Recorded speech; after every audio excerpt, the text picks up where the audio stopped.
right. Let's see. Hi, New- everybody. Yay. New year. Want to I always make know. sure everything's working correctly. I'm going to do my traditional, probably going to have a loud sound come from my computer when I try to open my comment section. I feel like it's a tradition now. I do it every Yeah, time. Never it's a learn. tradition. Keep it up. Keep it up. I need to keep it up. Yay. I do see us Ooh. live on YouTube, so that's a good start. Oh, hi, everybody. Yay. Oh, there's someone that says hi from Cape Cod, Jen. Oh, I missed that one. I probably recognize the name. Oh, yeah, Joni. Yep. Good old Joni. Hi, Joni. Yay. All right. Look at everybody coming in. We got Vancouver, the Netherlands, Texas, Cincinnati. Happy New Year, everybody. Happy New Year, you guys. And a hello from Wet California. We had rain, you guys. I know. What's going on with you guys over there? So I'm just going to mention Mr. Harley has been super vocal this past month. He is one of my kitties, if you don't know. So if you hear yowling in the background, Mr. Harley's just living his best life. Oh my gosh. I can't silence he starts him. Yowling. I hope he starts talking. Yeah, I can't silence him for some reason. Happy New Year, you guys. Yay.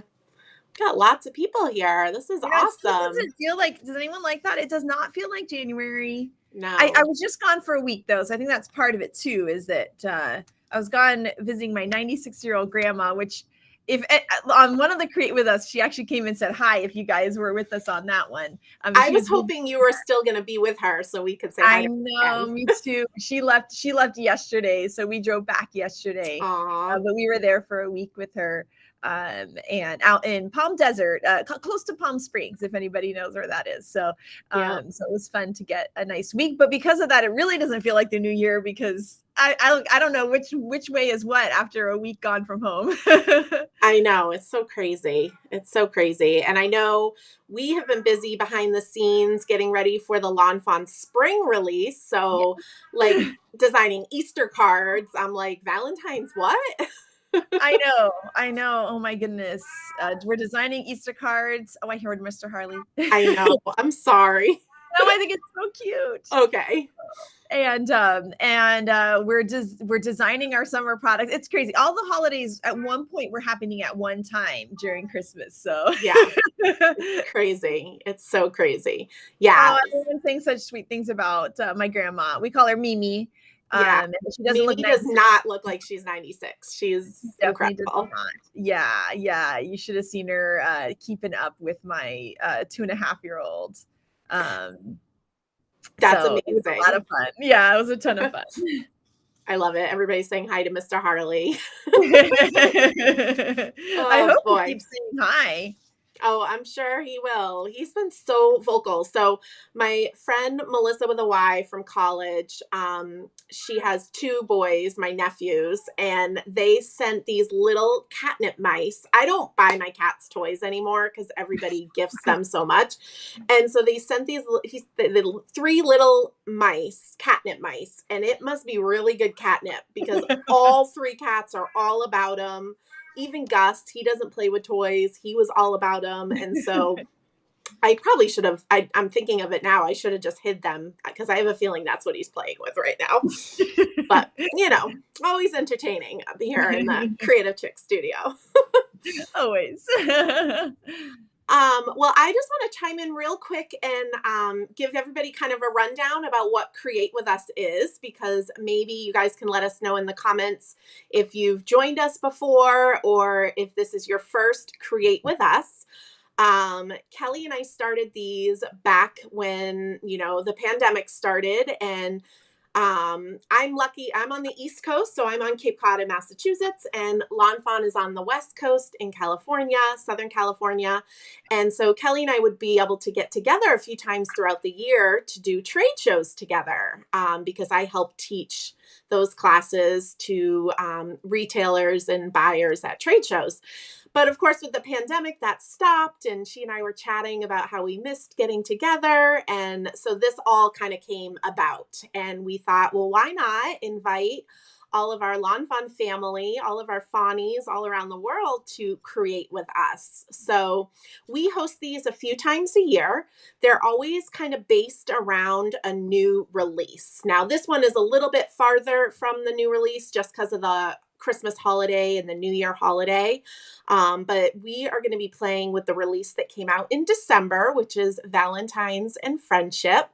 And whenever a new release comes out, on that day, there is the information on the Lawn Fawn website on the Create With Us page, which the link is at the bottom of the screen. You guys can kind of see it there in the grass.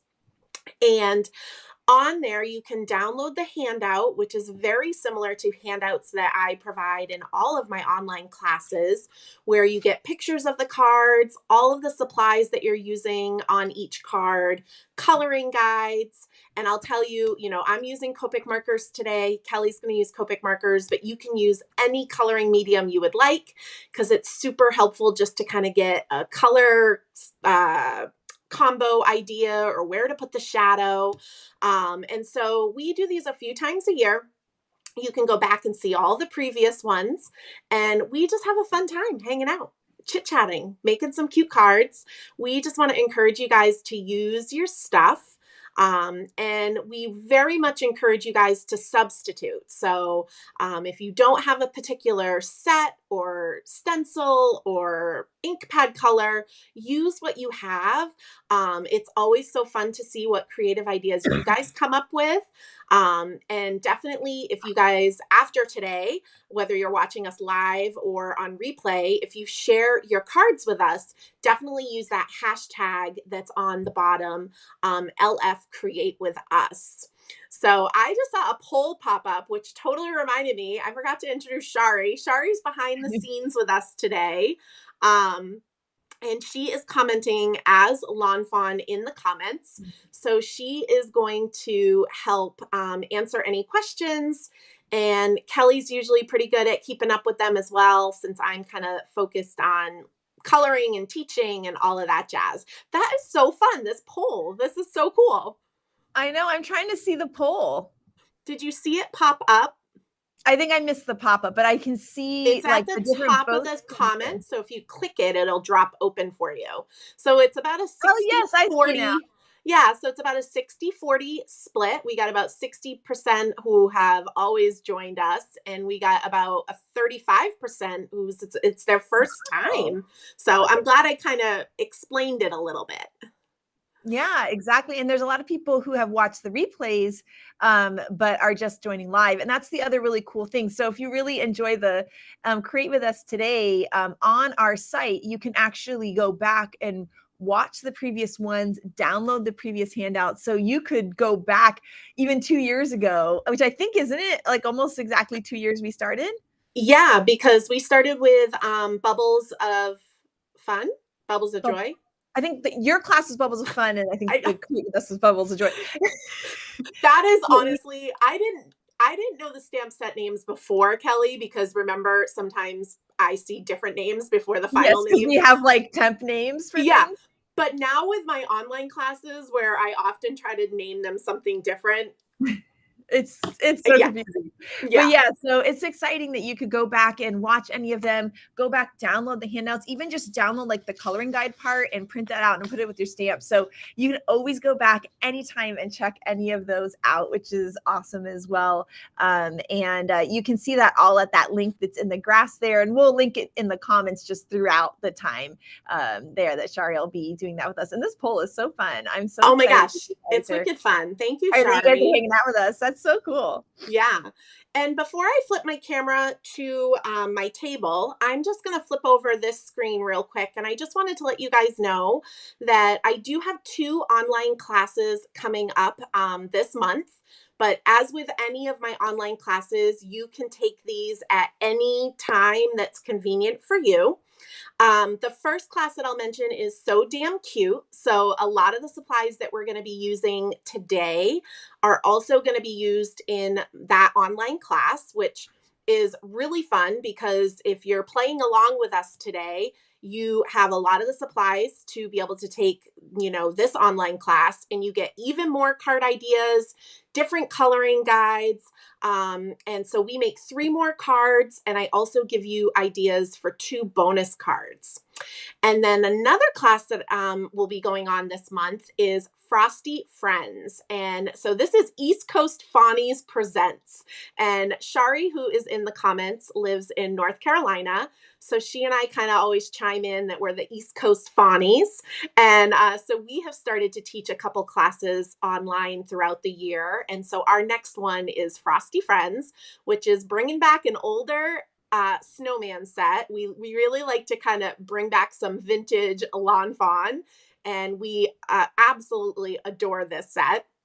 I actually just treated Shari and I to a new one because ours were so loved, like original ancient. That's how mine is too. It's I was like, it is the most well-loved set. I was like, this looks pathetic. Like, I'm going to treat us to a new one. So when we're on screen. It's been around for 12 years, but it's one of those sets that every winter it comes back, which is amazing. It's just such a fun set. So I'm so glad you guys are doing this class. Yeah, so Shari is linking up the class information in the comments, but also if you just go to shirkus.com, which is my last name.com, you'll be able to find that information. And if you ever have any questions about my online classes, feel free to reach out to me. And like I said, don't feel daunted by the supply list. You so can substitute. I know that there are some people here today that take my classes and substitute all the time, and I love that. I will just let you know, Scrappy Chic is a store in Michigan, and they make a limited amount of kits for my online classes. And last I knew, they still have kits available for both of these. So you don't even need to own any of the stamp sets or dies. You could sign up for class with me and get a kit from them. But again, all that information is over on my website. I just wanted to make sure I mention that, and we'll chat more about that throughout our time together today. Miss Kelly, do you have anything you want to chime in on? No, just that this is, we're going to have so much fun today, and you should really check out Jen's classes. They are just so much fun. And when she does one with Shari, that's even more fun. So you guys have to check these out. I know there's some people in the comments already saying how much they enjoy your classes and how much fun they are. And it's just a great way to spend a weekend. You'll just have such a great time. So I'm excited for you guys to check those classes out. Yeah. And yeah, lots of people saying that your classes are awesome, which is amazing. Thank you, guys. Yes. And people are asking if it's cold in California. It's cold for us. It's actually very cold in this warehouse, though. It is colder inside than it is outside. I've got the heat going and the door closed, like hoping it warms up in here soon. So I'm glad I got my sweatshirt.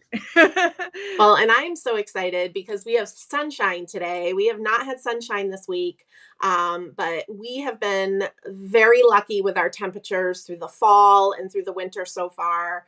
It's been pretty mild here on Cape Cod. I will just mention, just everybody remind me of this when we get walloped with our first storm, because I'm going to be a very, very sad mermaid. So, but it's nice to see the sunshine. All right. It looks like maybe the poll, it looks like Shari completed the poll. So this, oh my gosh, I love this poll thing. This is so fun. We have to do more of these throughout this. Yeah. I think this is so fun. So 68% of you said that you do always join in the fun, and 31% of you said it's your first time. So that's really awesome. We're so glad that everybody has joined us today. Awesome. All right. So I flipped my screen. You guys can see right here the 2 cards that we are going to be creating today. And again, that website that's at the bottom of the screen in the grass, you guys can go and download the handout if you would like to have it, if you didn't know it existed. I know Shari will share the link throughout the day in the comments as well. As I mentioned, I am going to be using Copic markers today, but I always swatch them out so that you guys can kind of get an idea of what the color looks like. That way, if you don't have the same specific Copic marker, or maybe you're coloring with a different coloring medium, which is totally okay, you can at least kind of see what kind of pink, what kind of red, what kind of browns I'm using. And we're going to be using Lawn Fawn inks today to do some ink blending. I'm just going to I'll mention it again if questions pop up, but I will just quickly mention, because I know it's always a question, what substitutes there are for distress inks. For Lawn Fawn Bubblegum, I think Kitsch Flamingo is perfect, but also picked raspberry or saltwater taffy would be really fun. And then for Lawn Fawn Sunflower, using mustard seed or squeezed lemonade. And then for Merman, salvage patina will work. And then also if you have like a lighter hand, maybe with peacock feathers, that would work as well. But please, as you guys see how we do the cards, use what you have, switch up the colors. These are for you, so they do not have to be identical to mine. I'm just hoping that these cards kind of get your creative juices flowing and inspire you to create something. So the first thing that we're going to do is start right ahead and start coloring. So because for the sake of time, when we do online classes together, yay, Kelly has all her markers. I just pulled them all. Perfect. Look, we're using such a minimal amount of markers for the cards, which is so cool. You're so amazing at that, Jen. I try. Sometimes I go a little crazy, but I try. And because of, for time for class, whenever you do one of these Create With Us's or any of my online classes, there's always a little bit of homework where you're pre-stamping and pre-die cutting. And so I'm always stamping with the Lawn Fawn Jet Black ink. This is great for alcohol markers, but it also works really great with watercoloring as well. I don't know if you guys caught the newest issue of Scrapbooking Cards Today, but I actually shared a card in their product play section where I used the same stamp sets that I'm using today, and I used distress watercolor pencils. And so to do that, I still use the Lawn Fawn Jet Black ink. It's just a nice crisp black ink, and it doesn't bleed. It dries right away. I don't have to heat set it. It's awesome. But since we pre-stamped and die cut our images, this is a trick I learned a few years ago from Mona Toth, who's on our design team, is just to stick them to some low tack tape, like Spellbinder's Best Ever Craft tape or washi tape or whatever. And this way we have a little bit more real estate to hold on to when we're coloring. So you're not kind of having a hard time holding on to those images. So, yeah. I'm just full of information today. I feel like I'm talking a lot, so I apologize if that's how it's coming across. I have to say, just seeing these images now, I know we've been playing with them already, but now I'm really excited for Valentine's Day. I'm going to take down my Christmas decorations soon. And this is getting me all excited for Valentine's. I'm having to tell my son that, we're taking down Christmas, but we'll put up something else. Yeah, right. The advent calendar has to go away, Kelly. I know. It's, oh man, that's a tough one always. I love it. I love it that it works out so perfectly, my advent calendar kit, to be able to make one for him, because I do know he's going to love it for so many years. So we are going to start coloring with our browns, and I'm going to be using E33 and E37. I have to say, this is my go-to brown combo for all of the things for the hundreds of years I've been coloring with Copics. Okay, maybe not hundreds of years, but 15 plus years. And so when I color with Copic markers, I like to start with my dark color first. And I'm going to be following, like I said, the coloring guide that is part of that downloadable handout. And I start with the dark first, then I blend with the light, and then I fill in with the light. The reason why I don't color with light first is if I colored the whole log, the light marker, as I go to do the shadow, I would tend to keep coloring over that light area. And when you color over and over and over and over with alcohol-based markers, you're building up your layers. So you're actually getting a darker color. And so I like to do that last so it stays true light. And you'll kind of see as I go. I saw somebody ask if I always die cut my images before I color. And no, if I was creating on my own today in my studio, I would stamp stuff out, color it, and then die cut. But we just die cut ahead of time so that we don't take up time doing that during these fun classes that we're doing together. So let's see. So I'm going to start, like I said, with E37, and I think I can zoom in a little bit. We're using I'm getting out my second most important coloring tool here. Your glasses. My reading glasses. I'm not there yet. I hope. I'm sure someone else is with me right now. That I know I actually have new, stronger ones I have to go pick up, and I haven't done that yet. Oh boy. I know. So, yeah. I'm not there yet, but I'm sure Chris tells me all the time, like Chris is a bit older than me. I can't believe I just said that on a live. He would kill me. But so I always tease him and he's like, well, you're going to get old too. And then my comeback is always like, but you're always going to be older than me. But if I think I'm a teeny bit younger than you, Jen. You are. I had LASIK at like 23 or 24. And sometimes I think that's why I needed the reading glasses earlier. I don't know.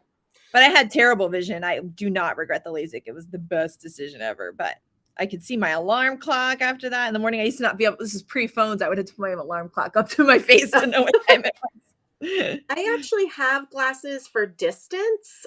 So watching a movie. I remember I've been in the car with you without your glasses on. Without glasses, I know, right? Yeah. To read road signs, I don't necessarily need them during the day if I know where I'm going, which Kelly's experienced. And if it's raining or it's nighttime when I'm driving, or when we go to the movies or something. But I do have to say, I feel like because I've worn them to a limited amount, my eyes haven't gotten used to wearing them. So it's not like they're like looking for those as a crutch all the time. I don't know. Maybe I'm wrong, but that's what I tell myself. So because I'm coloring this log that is a little bit curved, right? We've got our round log.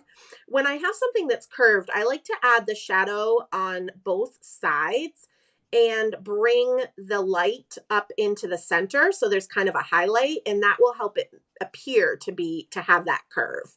So I do this a lot with like a circular balloon or a mug, like a coffee mug. But again, this log. So you can see how I did E37 on the top and the bottom, and I just blended out with the E33. I'm going to now fill in the center part with just one layer of the E33.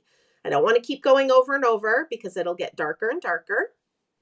And then if I have any awkward lines, continuing with that E33, I just kind of brush up from the dark area into the light to kind of soften those edges. And if you're newer to coloring with alcohol-based markers, I do have to say, I think kind of the approach that I teach and the way that I color every day is a little bit easier to grasp. And then if you ever want to graduate to some more amazing, complicated Copic coloring, there's a lot of other amazing people out there that do awesome things. But I like to try to keep it pretty simple. And that's how I've been coloring, again, for so long. It's just more enjoyable for me. Once I have that filled in, I'm going to go back with my E37, and I'm just going to trace some of these wood grain lines just to kind of add a little bit more definition. And I had an iced coffee this morning, so I'm a bit shaky. An iced coffee and an interesting morning, which I shared on my Instagram stories a little bit of what was going on. But long story short, I need to have 3 devices to make these lives happen. And I woke up this morning remembering I gave one of my devices to my dad for Christmas. So I was like, I don't know how I'm going to do this, but it all worked out. It all worked out. All right. So I'm going to, go ahead. I was going to say, it's really nice. Like once I went back in with the darker marker, it really added it just adds like a little bit of definition, into those spots. A lot of people love your nails, Jen. Oh, thank you. I actually accomplished to get those done this morning. And get those done, I mean, I painted them. Hearts are actually really easy to do on your own. If you have a nail dotting tool, I just do 2 dots and connect the paint with a little brush. So, but yeah, I had to do something fun for you guys. Thank you. So I'm going to continue with my E33 and E37 markers, and we have our other little tree stump with the heart. And so I'm going to do the similar thing. I'm going to bring the color E37 from the left and from the right. And this doesn't have to be colored in perfectly because we got some blending to do. So I never really worry if it's like perfectly smooth or filled in or anything like that. And then the little part that the beavers have been busy gnawing off, I'm going to do just a little trace on that little scalloped edge. And can we just talk about how cute these beavers are, you guys, since this is a new critter for Lawn Fawn? So fun. They're so fun. I went to part of elementary school in Canada, and our mascot was the beavers. Oh, that's fun. I know. It just always reminds me of that. And it was my favorite school. I moved around a lot as a kid, in a lot of different countries. And that was always my favorite school I ever went to. Aw. Yeah. Well, I know when I moved, my 2nd grade teacher hand knit me a Toronto Blue Jays sweater, and I still have it. And so I'm waiting for the day that Miles, my son, is old enough so he can wear it, because it's the cutest thing. And she even put the logo, like she knit the logo into it. It's like that's so amazing. That is so amazing. Hello, Miss Jen. My friend Jen here from the Cape just popped on, I saw. What I wanted to say is, and I'm sure we'll get into it, but if this is your first Create with us, we usually can get Kelly to start chatting about new releases. And so the last time we were together was early November, and she had hinted at the fact that there was a new critter coming out. And so everybody was trying to guess what it was. I know, and there was a couple people did get it. I know. Yep. I was trying not to to give it away. It's hard not to give it away. Those are the times I'm just like, I'm gonna be quiet, because I don't own Lawn Fawn, so I don't want to give away anything I'm not supposed to. And so I am also just going to be tracing these little wood grain lines with the dark marker, the E37.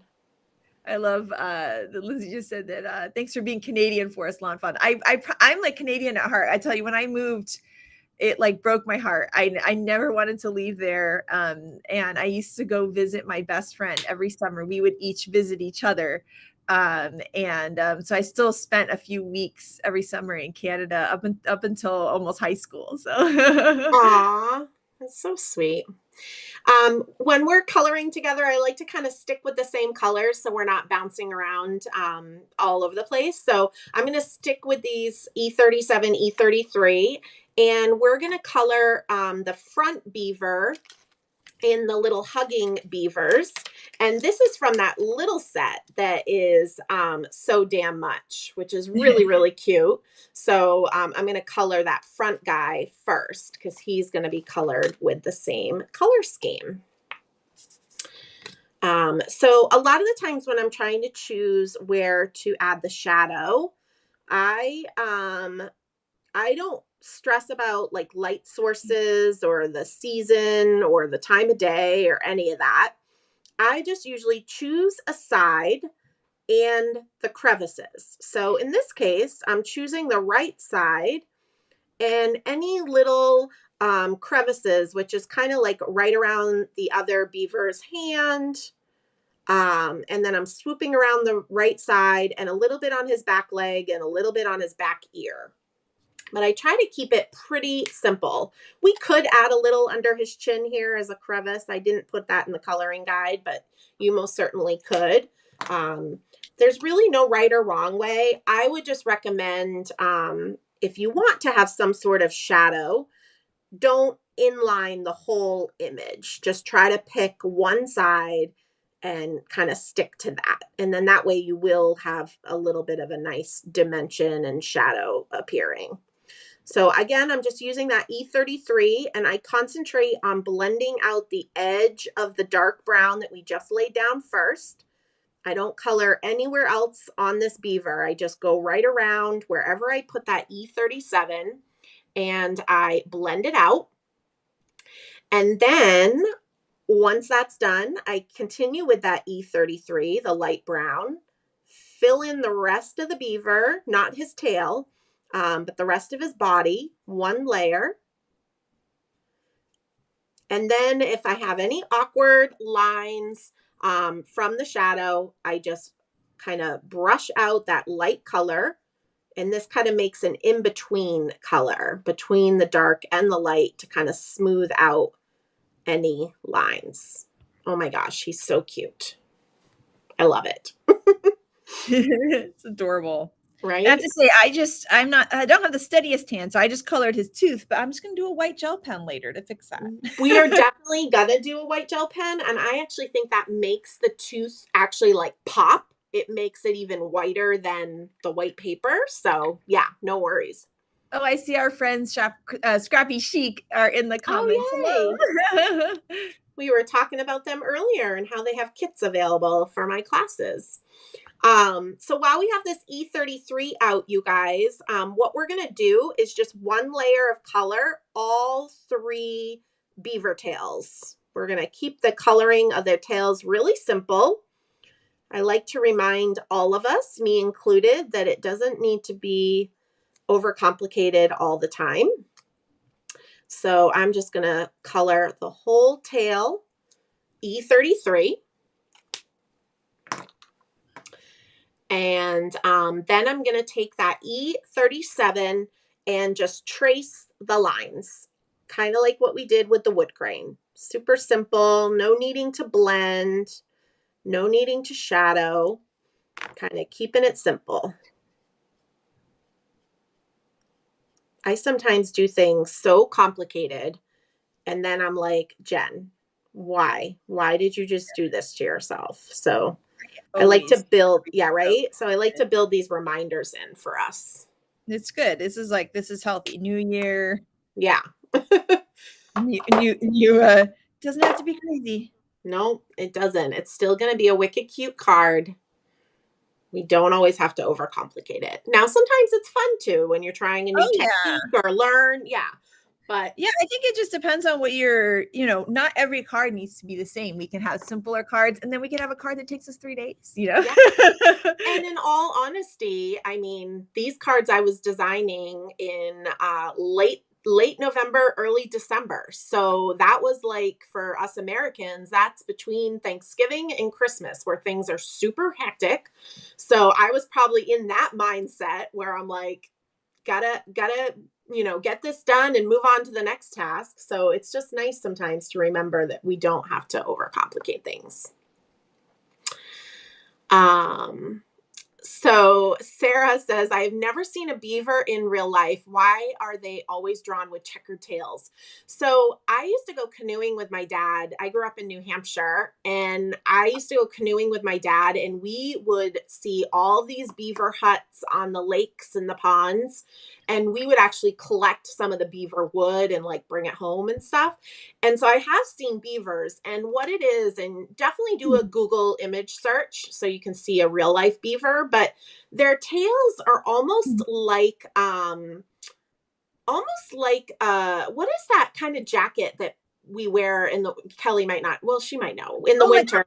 The quilted type of right? It's like kind of quilted like that, where like when you have something quilted where the stitching is diagonal, like, I'm not explaining it well, but that's similar to how their tail is. So that's why I think that they're drawn like this often. Now I kind of want to look up and find out. Like, I'm guessing there's a reason, right? Like the water comes off their tails more easily or something. There's got to be some cool reason. Their tails are not made out of fur. It's almost like a leathery looking material. So yeah. Well, one of my favorite ways, like when I'm not quite sure how to color a critter, like I just Google image the real thing and look. That's especially fun when you're doing like something like cats or goats where like there's a bunch of different colors and styles of them, because you can kind of pick an image from online and color it just like that. Yeah. And what I do a lot of the times when a new set from Lawn Fawn comes out, specifically just because we have a lot of critters, I will Google beaver, but I will do beaver cartoon. And then that way I'm not getting hung up on a realistic looking beaver where, we're going to be doing some fine art coloring. It helps me kind of break down the colors a little bit easier. So that's another suggestion. So we're going to do the other two beavers with a little bit of a darker color scheme, especially since those two beavers are hugging. I wanted them kind of offset each other. So I'm going to start with E59 for the dark, and then E57 will be the light. And so again, I'm going to take that E59 and all the areas where he's kind of hugging on his beaver friend, we're going to add that dark. And I will just mention up on his face, and then I have something to say, but along his body, we'll continue on that left side. I will just mention, you guys, I know sometimes, I joke with, I've been teaching card making classes for a long, long time. And I joke, well, how many Valentines do you need? I don't want to know how many partners you guys have and you need all these Valentines. But it's really, really fun, you guys, to send a sweet little Valentine to your friends as well. And so like these two beavers that are hugging could also just be friends, right? So keep that in mind. And the Valentine cards don't always have to be so lovey-dovey. They could just be more, I really appreciate our friendship. So I like to always think of the Valentine season as Valentine and friendship, just because, I love that too. And we always include sentiments so that you can use it throughout the year or for different, like this could be really sweet as like a sending big hugs encouragement card with the for sure. And I think it was Audrey from the design team that did a cute thing with our giant sending big hugs die, and then she had these little guys underneath. So there's a lot of fun ways to use these that aren't necessarily Valentines. And I always I have all my Valentines and I send them when I just want to send a card to a friend. I already have them all saved up, which is kind of nice. Yeah, I totally agree. So I sometimes think, Valentine's gets a bad rap, if you're single or whatever. And so I like to just remind people this is a great time to tell friends and family that you love them and that you care about them. So now I'm just coloring the rest of this beaver with the E57, brushing out if there's any awkward lines. We've got Nancy here in our chat. Oh, yay. Hi, Nancy. Nancy has been with Lawn Fawn since, what do you think, Nancy? Is it 2011 or 2012? I think 2011. But Nancy's the original. I think it came up in my memories that 7 years ago was the CHA that I met Shari, which if you ever, you can kind of tell from Shari's videos how soft-spoken she is. And you guys could probably tell from me how not soft-spoken I am. And I remember meeting her and I was like, I hope she'll like me. I'm a lot sometimes. And now she's one of my best friends. So you just never know. I think Shari likes loud people. I actually think she does too. And if not, she wouldn't be friends with the two of us. I know, right? Yeah. Otherwise our friendships wouldn't have lasted as long. And I love that she's been teaching a few online classes with me, because I know that kind of gets her out of her comfort zone a little bit. But after we're kind of done, she's like, that was really fun. I'm like, yeah, right. Plus I have the best people who take my online classes. They're so sweet. So. Okay, so we have a couple. Well, number one, if you want some beaver facts, you definitely have to read the comments because it's really cool. I didn't know they used it. They use their tails to make a sound, an alarm sound. Ah. And now I need to definitely look up videos after class. Yep. We're all gonna watch like yes. Beaver documentaries. And then someone mentioned that they call it Galentine's, which is so sweet. And a couple other ways that people use their Valentines, which I thought was amazing, was sending Valentines to a deployed Army unit. And their church has also adopted a nursing home, which I think is so great. And then let's see. Beaver teeth are orange, which is interesting. And we've got Megan Quinn from the design team here. Hi, Megan. Megan has been busy creating some really beautiful things with our brand new spring release, which is exciting. Yes. And then Shari says that we are loud enough, so she doesn't need to be. Perfect. My husband Mike is also very soft spoken. We actually recently did this fun it was my friend's birthday, and his wife did these like surprise podcasts for him because he loves podcasts. So she like interviewed his friends and stuff, and it was so fun. Aww. And on ours, she had to do all this editing because my voice was so much louder than Mike's. So she had to I can totally see that. Fix it. It was really funny. I can totally see that. Someone saying how much they love the Happy Harvest class that you guys have taught. Yeah, Mr. So maybe Shari can link that to that one in the comments. And someone says they send their Valentines to their grandkids, to college kids, which I think is so sweet. Oh my gosh, so many good ideas. And so many fun things.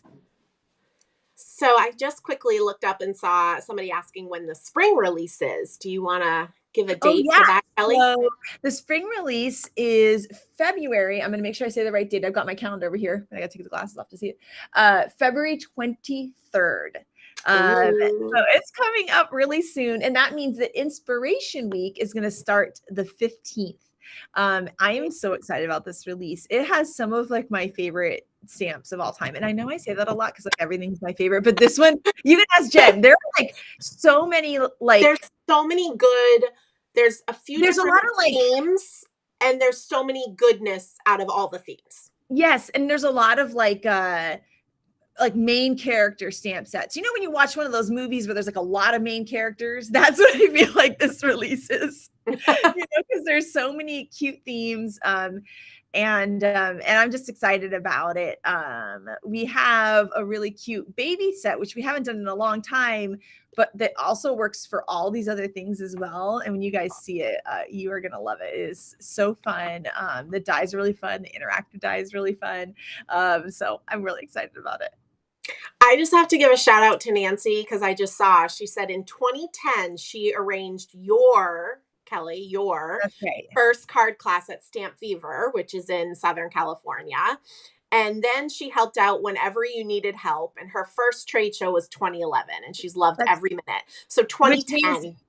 That means that Nancy that was our very first trade show. So that's amazing. So awesome. Nancy. That means we've known each other for almost 13 years now, Nancy, which is really cool. It's so amazing. And Nancy's here in Southern California as well. She is born and raised. Well, no, you did live somewhere else, but almost the whole time Southern California, which is pretty cool. Lots of design team members here today with us in the comments. That's so awesome. Too. She's another fellow loud person, which I love. So I'm just dotting the little noses of the beavers with W8. Any dark color will work fine for that. Just a little dab. And then I am going to get out my white gel pen, and even if beavers have yellow teeth, I'm going to brighten them up a little with a white gel pen. Give it a minute for it to dry before we need to touch them. All right. And then we're going to color our heart on our stump here.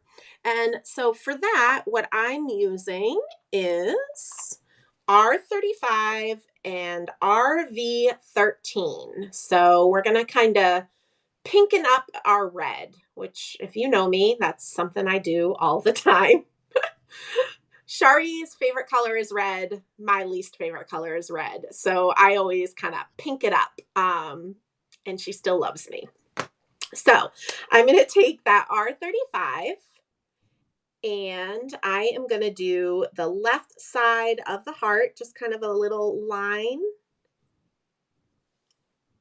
like so. And then I'm going to take the RV13 and blend those edges. So that's all I'm concentrating on. I'm not worrying about coloring anywhere else on the heart, just on the edge of that R35. And this is like multiple dabs to get the cardstock saturated so that the two colors blend together. And then I'm going to finish filling in the heart with one layer of the RV13. And then if there's any awkward line, I'll kind of just brush it out. So cute. I like the look of the pink heart on there. I often make it also look like wood. And I think it's a fun look to do it both two different ways. You know, either keep it as like a wood carving or to have it be a heart kind of on top, which I think is so sweet. It's a fun way to bring color into the card. I was just going to say, I needed a splash of color. So yeah. Somebody just said, no rosy cheeks, Jen. I know, it's so weird. But what I thought we could do, since I was called out on no rosy cheeks, I'm going to go back to my white gel pen.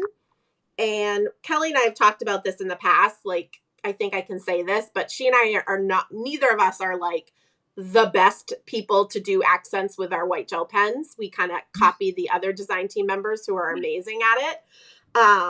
But I like to sometimes, if a critter is a bit darker, like these beavers, I'll just do 3 little dots on their cheeks to kind of just give them like little cheek freckles.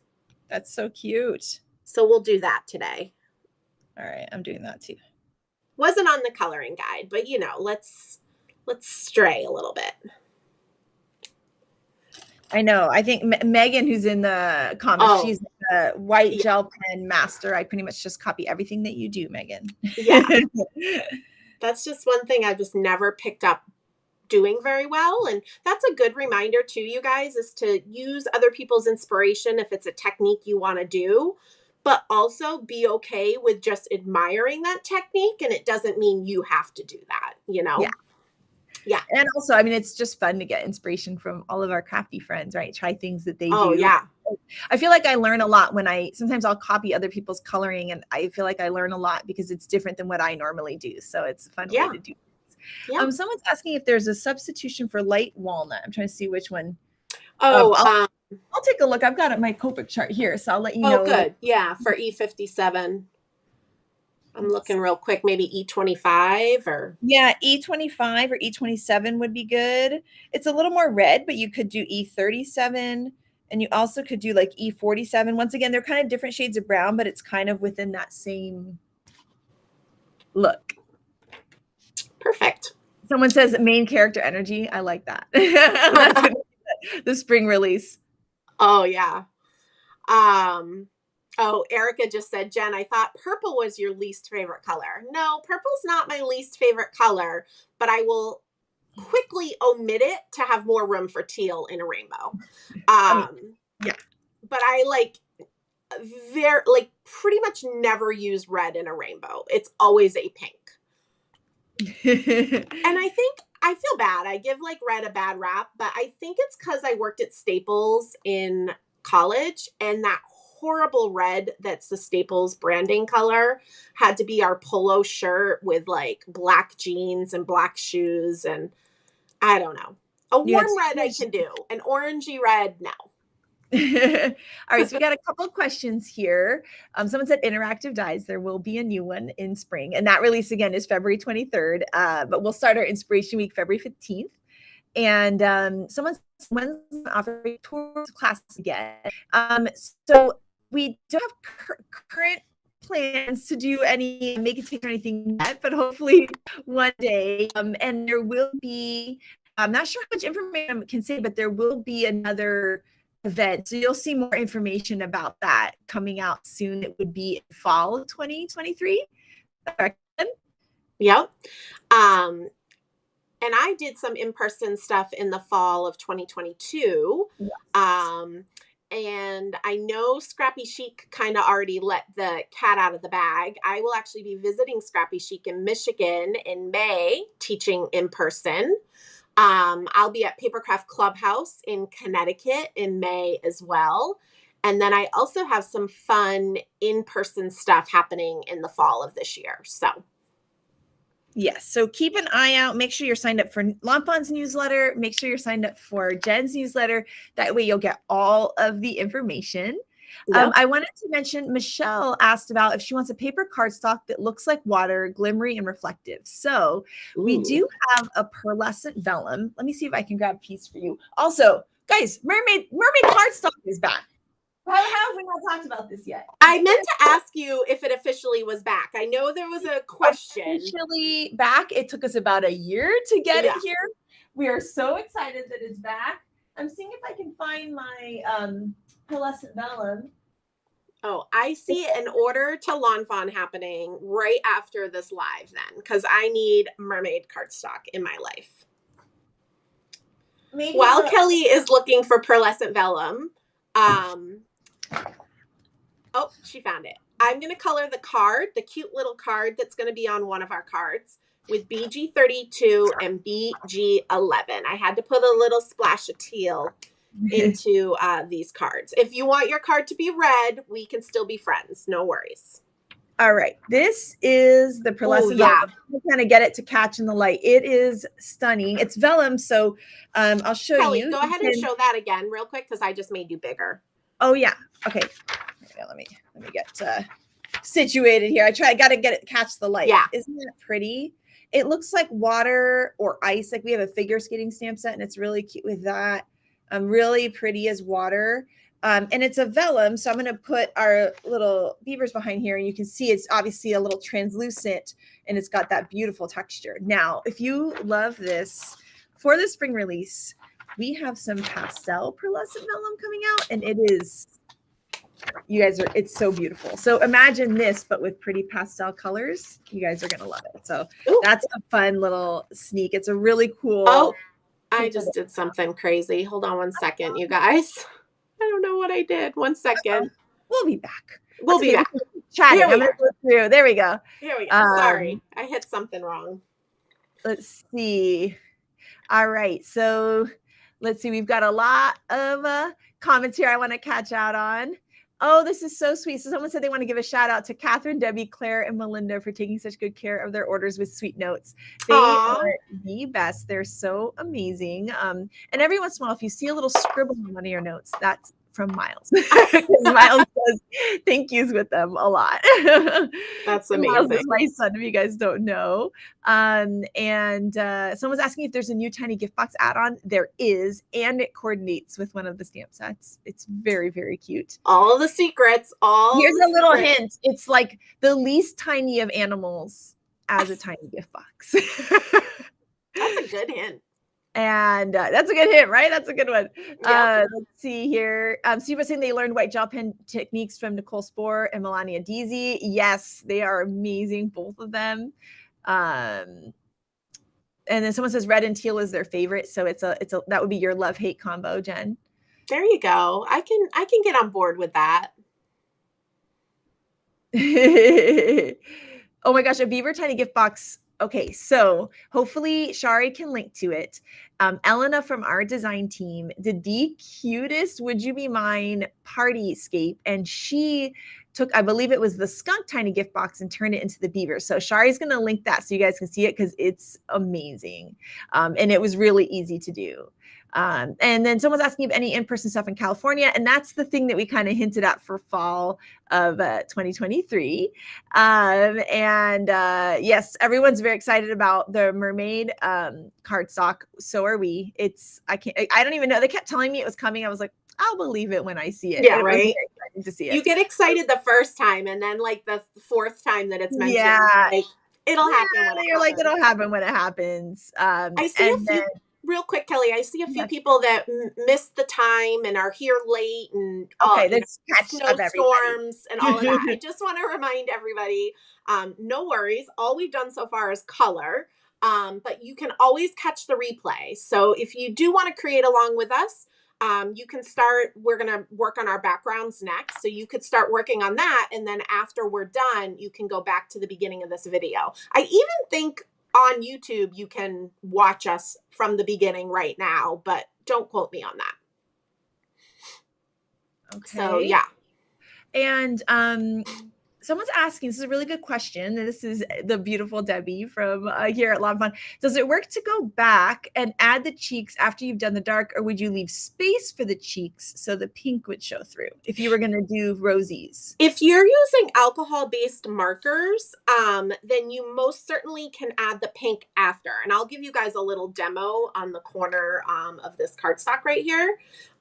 So even if the beaver was dark, this is E37. Let's say this is his cheek, right? You can go in and add some rosy. So I'm going to just use R20, but you could use any light color, you know, whatever you guys wanted. You just need to do repetitive of adding the ink. I'm not pushing hard with my tip because you never want to ruin your tips, you know, on your Copics. But look at that. You got a rosy cheek. Super cute, right? So we could have done that. But because I was doing some white gel pen teeth, I thought, why not do white gel pen cheeks?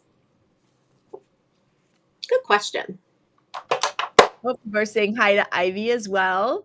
And, oh my gosh, everybody's here. I know. And then Shari linked Elena's party. And someone's saying how amazing Elena's party setups are. And they're incredible. And I believe there's a tag, and maybe that's something that Shari can link, where we link to all of Elena's party posts. But if you are ever looking for a party favor idea or something, every single one of hers, every time I see, I can't even believe how amazing they are. So they're so awesome. Elena's not that far from me. She's up in the Montreal area, if I remember correctly, which is just north. And every time she does those party things, I'm like, I just want to go up there and help her eat all those adorable cupcakes and have the party. So her kids get excited. They're like, are we doing one of those like parties again? I love it. I love it. Yeah, Shari mentioned that if you search her name on the blog, you'll get all the party posts. So it's E-L-E-N-A, Elena. All right, so we're going to move on to our backgrounds. So I'm going to start with the background for this card, the Miss You a Log. And for the instructions for this one, what I did is die cut a stitched rectangle out of Distress White Heavy Stock. The stitch rectangle is the largest from the outside in stitched rectangles. That way you're going to get this really nice thin border here. And whenever I'm ink blending, I always use Distress White Heavy Stock, which Lawn Fawn now carries. It's my favorite cardstock to ink blend on. And I'll just mention supplies matter now, but supplies are pretty personal. Like you might not like ink blending on Distress White Heavy Stock. You might have another favorite paper, but just remember, if you're trying any technique and it's not working out for you very well, try to find somebody who does that technique well and use the exact supplies that they use. And then that way you're kind of eliminating that process of trying to figure out what the best supplies are. Does that make sense? Because sometimes if you're trying to ink blend, but maybe you're using a cardstock that will never really ink blend that well, you're going to get discouraged and never want to ink blend, you know? So just as a suggestion. I love that. And for me, I always ink blend on my like Nina 80 pounds. And I'm happy with it. I cannot. And I'm happy with it. And so like, that's a good example of like two people like to do, and maybe the Distress I would like it better, but I don't know. I'm lazy. That cardstock's in my drawer right here. That's what I use.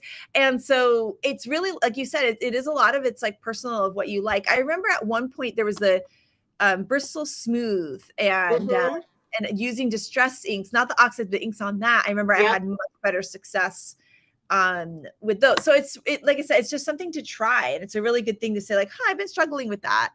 Let me try. I think that's what Shari uses a lot too, is that Bristol Smooth. So I'm going to use the Wendy Vecchi Make Art Station. This is an awesome tool. It's a magnetic board, so it's going to make it really easy for me to put my stencils down and move my stencils and not, have to worry about them moving on me. When I'm doing a whole background, I like to add just a little bit of removable adhesive on the back of my panel just to kind of hold that in place. So when I start moving my magnets, I don't have to worry about my paper moving. And so the supplies that we're using today are the older heart background stencils. And Kelly was probably wondering, like, why didn't Jen use the new? Honestly, full disclosure, I kind of forgot we had a new one coming out, but I also really like to try to use supplies that we've used in previous classes. And we did use these hearts last year, but either of the stencils would look super, super cute. So yeah. I'm telling you. I actually thought you brought it back because we had used it last year. So I was like, oh, that's so smart. You should have just played it. I'm in confessional right now. I was like, I gotta be honest. Like, I was like kind of digging through stuff, and you can see I haven't even used my new ones yet. And I'm like, oh my gosh, I didn't use the new ones. But in fairness, in all of my classes, I do try to use supplies that we've used before because I like to. You've already invested, and so we're gonna reuse. Now, this is a 2-step stencil, but today we're actually only going to use one of them. And honestly, it doesn't matter which one. So I would just choose whatever one you want to use. And it really doesn't even matter if the stencil is upright or backwards or anything for this, because we're not going to move it. We're just going to keep it in place and use it once. The one thing I do want to make sure is just that it's kind of the design is going off on all 4 sides. That's the only thing. So I'm going to kind of get it in place, although my background just moved after I said it wasn't going to. Live crafting here. And once I kind of get it where I like, I use the magnets that come with this station. And what we're going to do is we're actually going to create just a little bit of a rainbow background. And again, this was kind of my point of, your cards that you're making during this Valentine's season don't have to be all lovey-dovey and all mushy. This is a really great friendship card, so doing that rainbow background. But if you want to make this more Valentine's, you could totally do pinks and reds in the background. So to do this, I'm going to be using the 3 Lawn Fawn inks that I mentioned at the beginning, Bubblegum, Sunflower, and Merman. And so just any water-based dye inks will work for this. And we're actually going to start with Sunflower. And you'll kind of see, we're going to overlap our colors. And so I like to start with the lightest color first, so that won't get tainted at all with our other colors that are a bit more stronger. So I'm going to start with Sunflower. I'm going to use a blender brush. And I ink up my blender brush just by rubbing it into the ink pad. I tap off on my table surface. My table is glass table surface, but I would just tap it off on any kind of non-porous surface to kind of let some of that ink off. And we're basically, we're going to go in a diagonal, and we're going to do, pink, orange, yellow, green, blue, purple, guys, purple.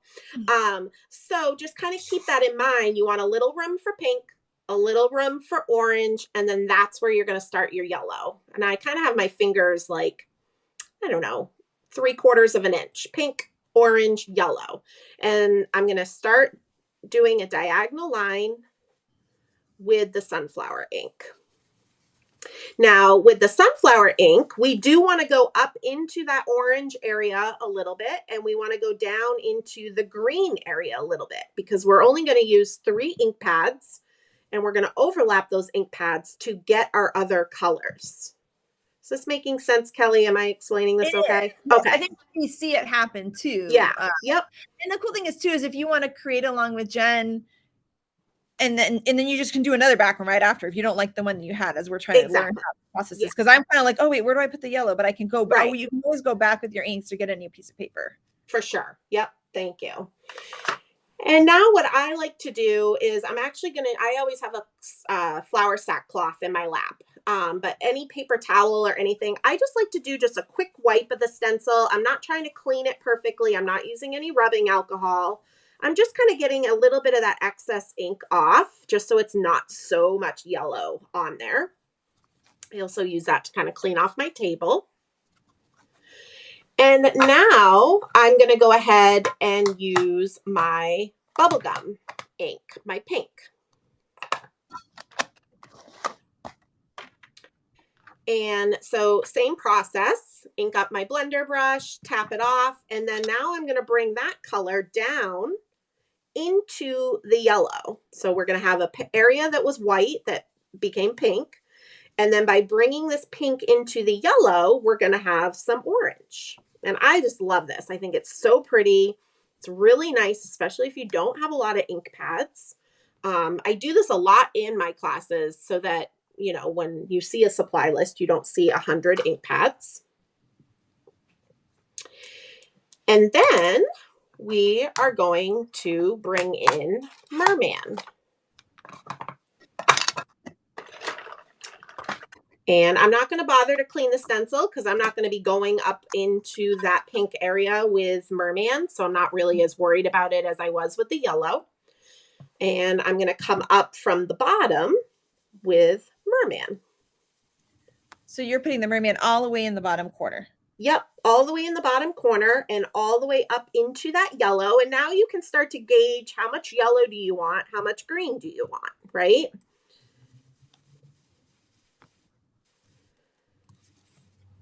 And I love the ombre look that this ends up being. You don't have to fill the heart in completely, so it's all green. It could be a little green, a little blue, a little yellow.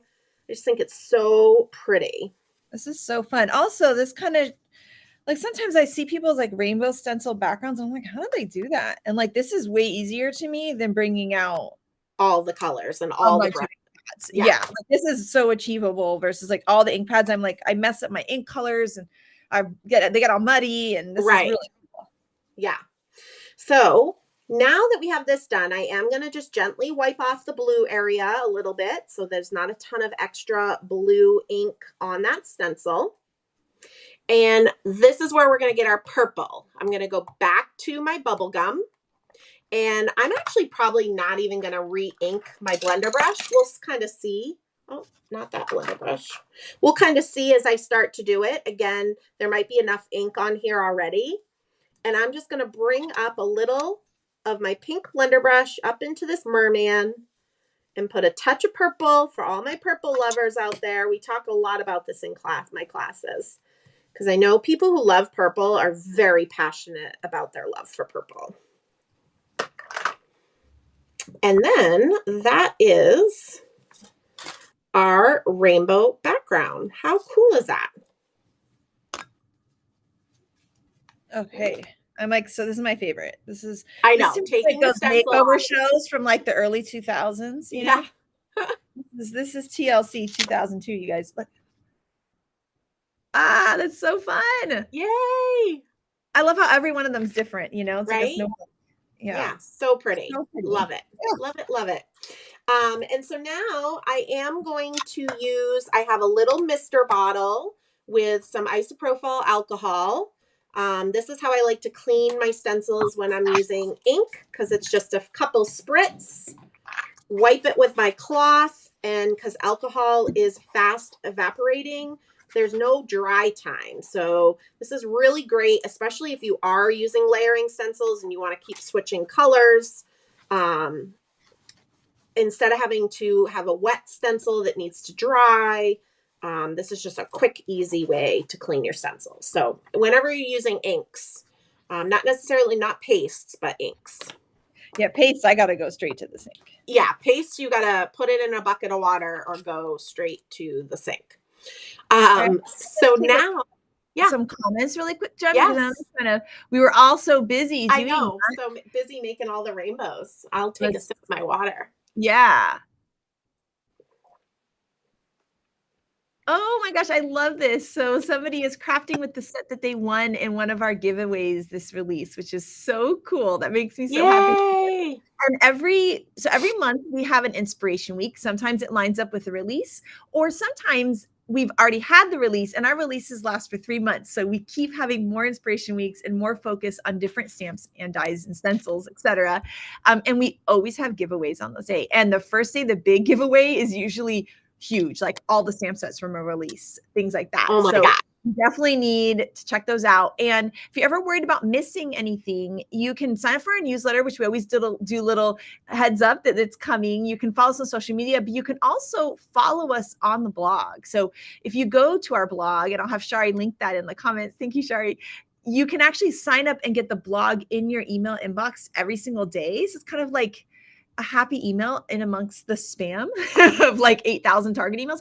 And so you can just kind of have it right in your inbox if you prefer that. And then you can just have a fun little card or party inspiration every single day.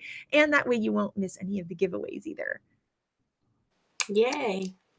So someone says, how often do we do lives? And so these different events that we do, these Create With Us's, I guess, Jen, we do about 6 a year. Yeah. So on average, there's 4 to 5 Lawn Fawn releases a year. 2 of those releases have a little bit more products than the others, and that's the spring release and the fall release. So we always do 1 around the December release, and then we'll do 2 this coming spring because it's a bigger release. We'll do at least 1 in the summer months, and then we'll do another 2 in the fall. So what was that, 6? I think so. Okay. Yeah, I think it's 6. Yeah. So, and once again, if you sign up for our newsletter, Jens, you'll always get the heads up of when these are happening. We always try to give you a good amount of notice about when we're going to be doing them. And we switch around. Sometimes we do Saturday, sometimes we'll do a weekday evening, a Friday, etc. I'll just quickly chime in and mention I do a live once a month for my Get Crackin' on Christmas. So I try to encourage everybody to work on their holiday cards throughout the year so they're not stressed in the fall. And so I personally go live on my YouTube channel once a month. But go ahead. Yes, lots of lives. Also, I had to say Lynette Lundquist is in the comments, and Lynette is another original Fawny who's been with us here at Lawn Fawn headquarters for a very long time, I think since 2012. So we love you, Lynette. Right. Let's see, we got Sheila's birthday, which is so exciting. Oh, happy birthday. And how many people love the stencils, which if you love rainbow backgrounds and you love stencils, there's a stencil that you will really, really love in the spring release. It's really cool. You guys are going to really like it. This is what I'm like. They're a bit late, but that's okay. Join us, and you can always watch the beginning later, which is so exciting. And then this is a really good question. I thought you would be great to answer, Jen. Even though it's not related to the stencil, is about Jet Black ink pad. It's her favorite. She does re-ink it when needing, but she feels like it's almost like fraying and leaving tiny thread lines on her images.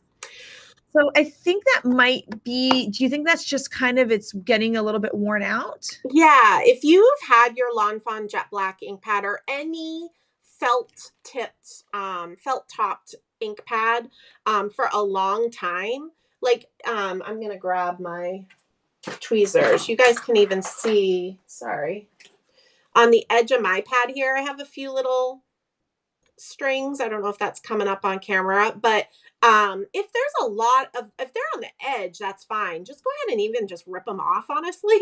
But if they're like all over, you might just have really loved your Jet Black pad and maybe just treat yourself to a new one. And you can always email in to info@lawnfawn.com and we can help you out.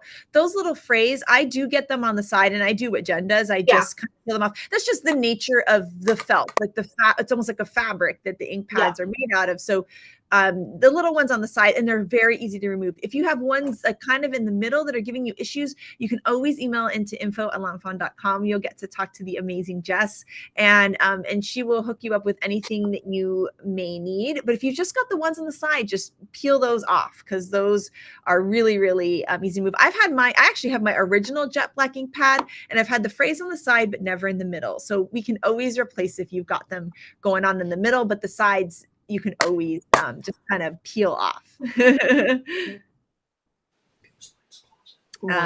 And it looks like we've linked to Jen's YouTube so people can follow your Get Crackin' on Christmas Live. Thank you. And Mindy is letting us know how much she loves that new stencil that's coming out in spring. You guys are the new stencil that will remain nameless for now. Yes. And then, oh my gosh, so Mary has a really good point. And if you've been using baby wipes to wipe your stamps, I kind of forgot about this because we've been using our stamp chamois for so long, but baby wipes will often leave little fuzzies, right? They're meant to be soft for a baby's bottom, and they have things like aloe and stuff, you know what I mean? That's like meant to sort of moisturize. They will leave fuzzies on your stamp, and then you may transfer those fuzzies to your ink pad. If you use something like our stamp chamois here, which mine I've got every wet it's dry. It's what's great when it's reusable, so it's just nice because it's good for the environment. This is like one of my original ones I've had for years and years and years. But this will perfectly clean your stamps without any fuzzies. That being said, if those fuzzies have transferred to your ink pad from maybe baby wipes or cloth, you could just take something like a chamois or just even like a piece of cardstock and just rub it over the top of your ink pad and try to get any of those fuzzies off. And that might really help as well. So thank you so much, Mary, for that comment. That's super helpful. And then here we have asking if there's going to be a coordinating die for the gift of purchase, All My Heart. We will eventually have a coordinating die for that, probably next Valentine's. All right. I had a little behind the scenes light action happening. All my sunshine went behind the clouds. So Chris was quickly helping me set up a light. So thanks, Kelly, for answering some questions. So I'm going to get out the kit for the second card so we can do the background for that one. Within that kit, I had just listed a 4 1/4 by 5 1/2 piece of Distress White Heavy Stock. I didn't do any die cutting on this one. And what we're going to do is using that same stencil. You could use the second stencil if you wanted to switch it up, but I'm just going to keep it with the same one. And we're really going to concentrate our hearts up at the top of our scene. And I'll bring my card into the camera to show you guys. So we are going to do ink blending and kind of fade it out as we go down. And then we're going to just do some blue at the bottom. So I'm going to do, I would say this is about a little more than 1/4 of the card. I don't have my ruler, but obviously this is a ruler on here too. I know some of you guys love a good measurement. So it's about 2 1/4 inches down from the top. Again, you're kind of going to fade it out. So for that, I'm going to use bubble gum. And I like to turn my station to kind of make things easier for me. This way I can kind of pull the ink. I'm right-handed, so I can pull the ink from the right side. So I'm going to ink up my blender brush. And I'm going to go right in, kind of get some good coverage at the top. And then as I move down, I'm using less pressure on my blender brush. And I know this is like something you can't really see on camera, but I'm pressing pretty hard up here. And then I let up on my pressure as I'm going down. And this way we'll get... How far down should the hearts go? Are we talking about halfway down? About like 2 1/4, 2 1/2 inches. It's about 1/4 of the card. I've gone too far. That's okay. You can never have enough hearts. True. That's Never. like a nice metaphor for life. Especially these cute hearts. I mean, come on. Right? Lanfan has the cutest hearts. We do. We have lots of different styles of hearts that we're always arguing amongst us which one we like the most. Well, this is my favorite. Me too. Whenever I do the new Distress ink comparisons, that's a Lanfan die that I use for my hearts because I just love it. Yeah, huh? Yeah, little sneak in there. So this is what we got. Super cute little fade out, something a little different. I'll clean my stencil later since we're not going to use it anymore. I don't need to do that with you guys. And now what we're going to do is I'm going to use Merman again. And we don't need the station anymore. So I'm going to work directly on my table, which is made out of glass. I do recommend working on a non-porous surface. If you've never ink blended on glass before and you're still struggling with ink blending, I highly recommend trying a glass surface. It really does make a big difference. And so what I'm going to do is I'm actually going to ink blend from the sides, right where our gradient of hearts ended. And I'm just kind of bringing a little bit of merman in from both sides. And this is about 1.5 inches, I would say. We don't need to go too far down because we're going to be filling in with our cute little heart border.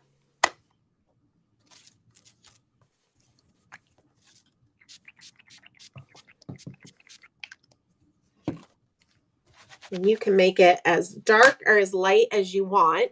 And you can always take out your little heart border to make sure that it'll cover, which mine does. Super cute. So cute. That heart garden border is... Oh. It's funny because I loved it when we designed it, but it was one of those dies where when I started using it, I was like, oh, how do I keep myself from putting this on every card I make for right? It's so adorable.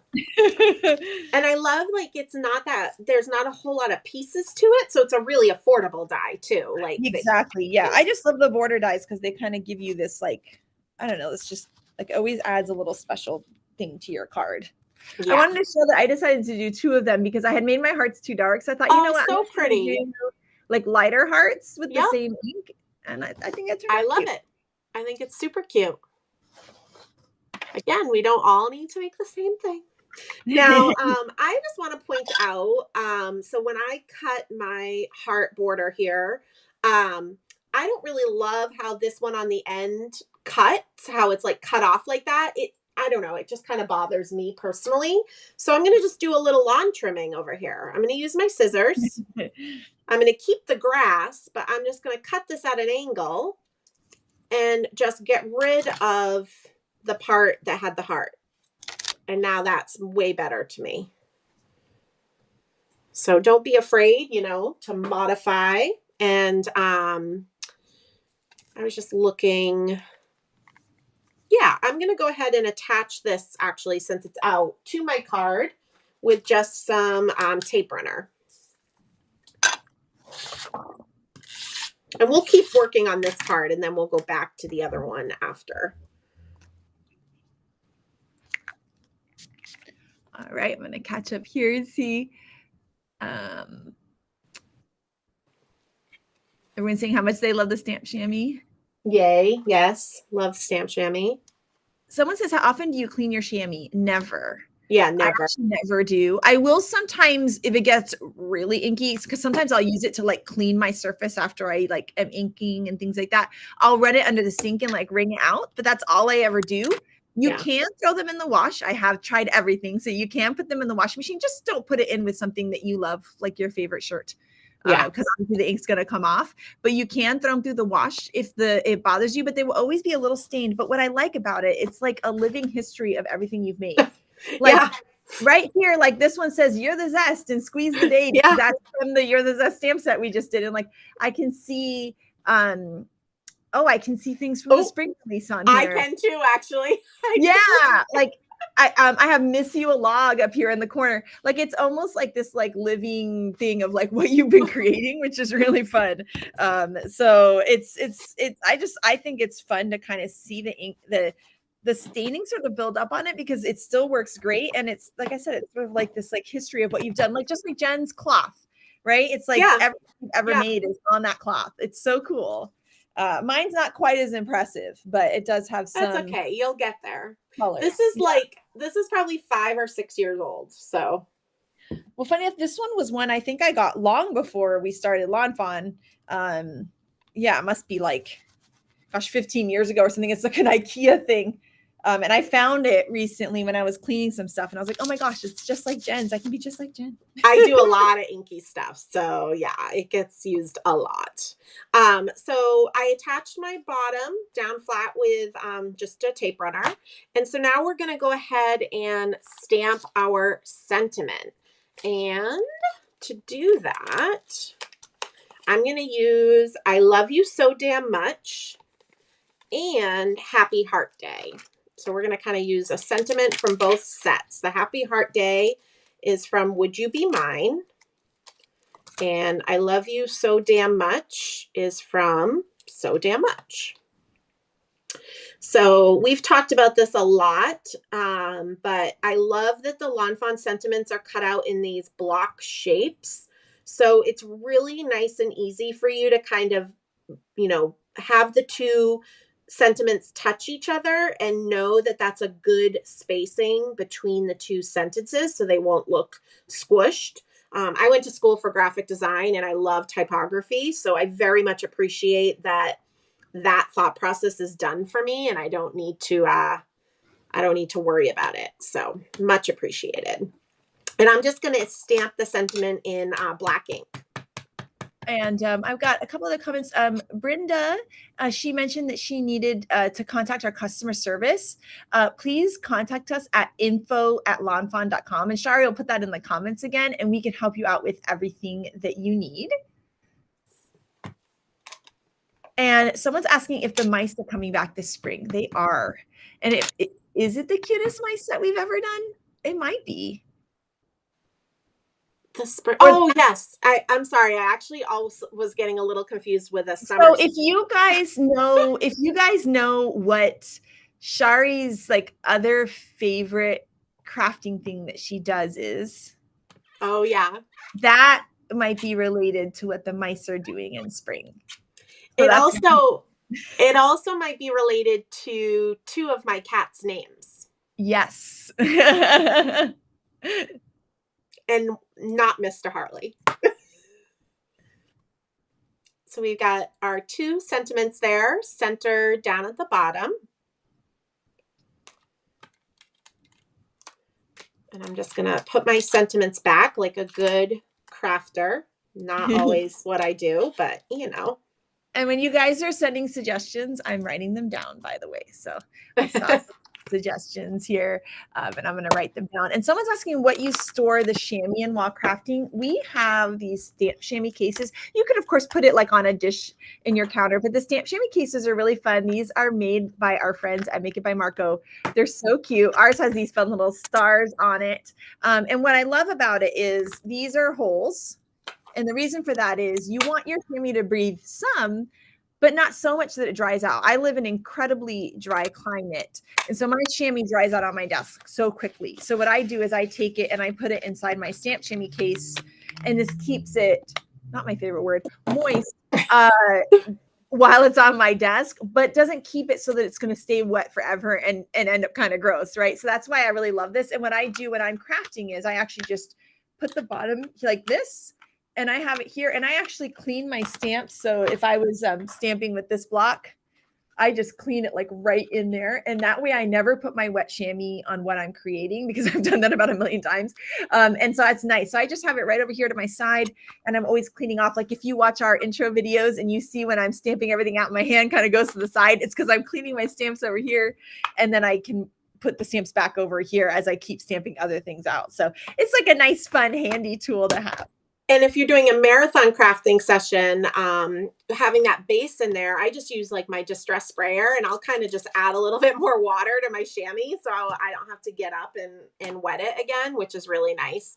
I saw somebody ask how many kitties I have, and I have 3.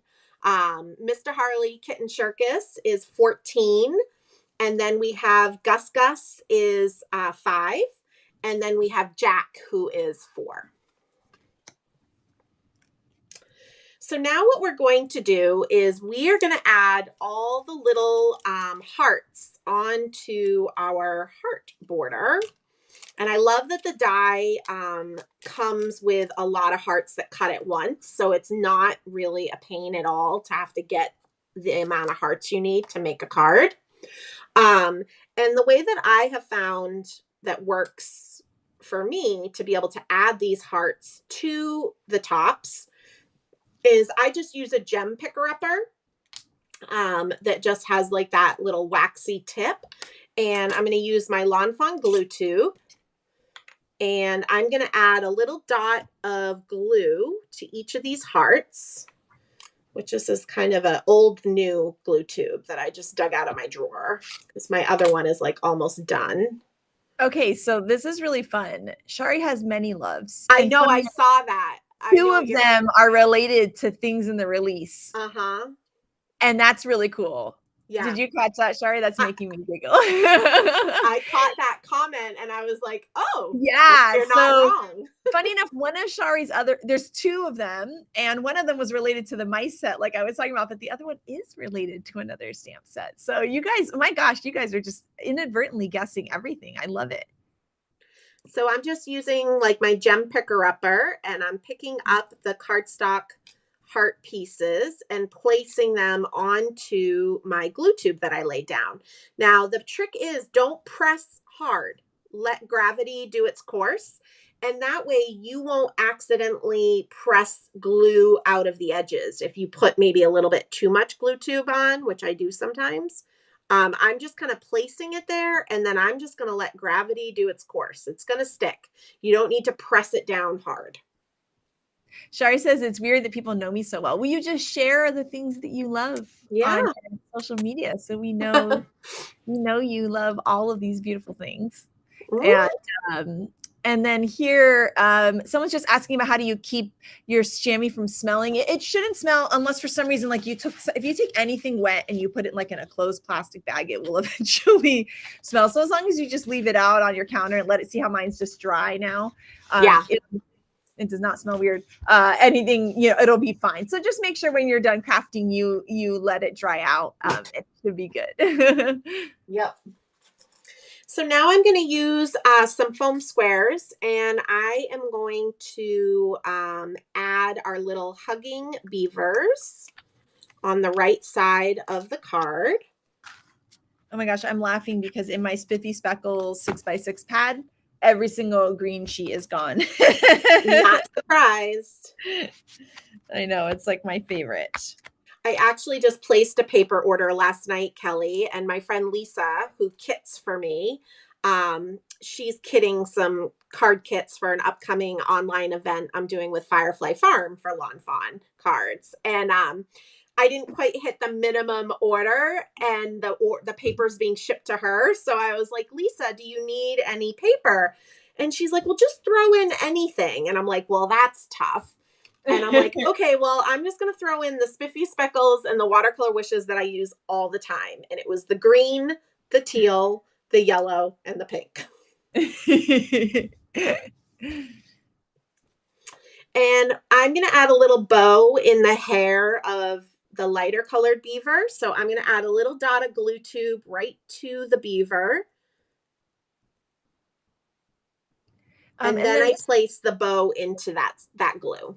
And then, Jen, we have a fantastic question, which is why do we tap off ink before bringing it to the card? Ooh, that is a good question. The reason is well, two things. One is you just don't want to have your blender brush heavily coated in ink, because you can always add more ink, but you can't take ink away.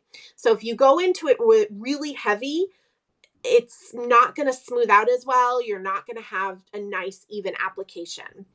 And then the other reason that I like to tap it out is it also reminds me to actually, if like when I was ink blending this teal part, I actually start ink blending on my table surface, which is glass, and bring the brush into the paper. And again, that helps you get a smoother, softer application. So hopefully that helps.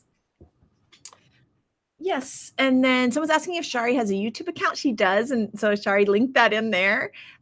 Here's some 12 by 12 of the Spiffy Speckles, because I just had to grab that too. Yes. Although I didn't want to go all the way back to the warehouse to get a 6x6 pad. We also have Michelle's asking if there'll be a die cut for the latest heart balloon with the mouse. probably next Valentine's. Will there be a die cut for the Rainy Bear from last year? Yes, for the spring release on February 23rd. So there will be a die for that cute little guy, the Here For You Bear guy. And we're going to stamp inside the heart next on our little tree stump. So lots of options here that you could use. It could just be a little heart or a little smiley face. It could be I love you. It could be a you and me. I'm going to actually this time stamp the little smiley face. Yeah, I'm going to do the little smiley face. On my sample, I did do the you and me. So both, lots of cute options. Having this little block from Lawn Fawn, which is the 1.75 little block, is really nice, you guys, because when you are doing these tiny stampings, it's just so much easier when you have a small acrylic block to do that. And I'm just going to use black ink. We're going to add a little smiley face. If you haven't done stamping with an acrylic block in a while, or little stamps, make sure you do a test stamp so you can feel that you just need a little pressure, not a lot, because we don't want like a smooshed face.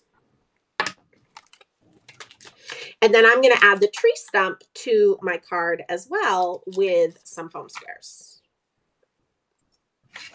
I'm always having to search for all my supplies because my son Miles comes in and takes everything. And keeps taking all of the new washi tape. He covers his whole body in the washi tape. This is the new, these are our 3 new washi tapes here. Oh, and, yeah. Yeah. And they're so fun. They're so cute. And he like will wrap it around like himself like a belt almost. So he'll just be covered in it. So not only is it adorable, it is also a way to entertain your toddler. That's so funny. And then we would put this on a card base. And, oh, I have one. Good. So little funny story. A lot of people who take my online classes know, or even attend my lives, know I'm really bad at putting my cards on card bases. And last year, so 2021, when I sent out holiday cards, that was like the most time consuming thing, was putting all my card fronts on card bases. And this year, the weekend before Christmas, I was busy. Like, I was just behind. I'm not even going to get into it. I was just behind in sending out holiday cards this year. And so I started a new trend this year, and I sent out holiday postcards, AKA my card fronts, not on card bases, in envelopes. And people were actually getting a kick out of it. So I think I've started a new trend, but since this is a new year, January, I'm going to try. No promises, but so cute. So cute. Yay. So someone's trying to find Make It Like Marco. So these chamois cases you can get at lawnfawn.com, but we also did link it to Make It by Marco there in the comments as well. And they have a lot of really cool products, and they're just amazing. And we love getting to create things alongside with them. So it's really fun to get them to work with them and make some fun products. So you guys are the best. Thank you. Yeah, Rebecca and Carl are awesome. All right. How are we doing? Are we ready to work on our second card? Yes. We also have someone's son who's 9 is crafting with her. And I think that's just love that. Love that. Start them young. My nephews know whenever they get an Auntie Jenny package, they have to admire the card first.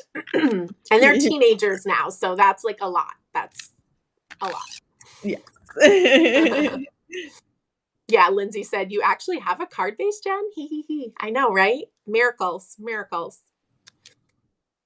All right. So for the second card, what we're going to do first is I'm actually going to put my background down on my piece of wood grain cardstock. So this is Lawn Fawn wood grain cardstock.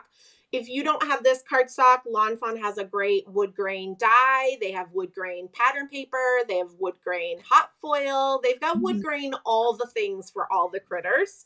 We also have wood grain. So we had a collection years ago called Knock on Wood that was all these different colors of wood grain, and we've brought back the dark brown and the light brown of that. And Shari will link that in the comments section. If you go to the new arrivals section, Shari, you can actually see it listed in there. So we also have the pattern paperback too. So you need wood grain, we've got you covered. Which makes sense because, Lawn Fawn's all about the critters, so we should have all the wood grain things. So I'm just attaching this down flat with my tape runner. And then I'm actually going to attach my log and my beaver. So my log is going to go down flat with my glue tube.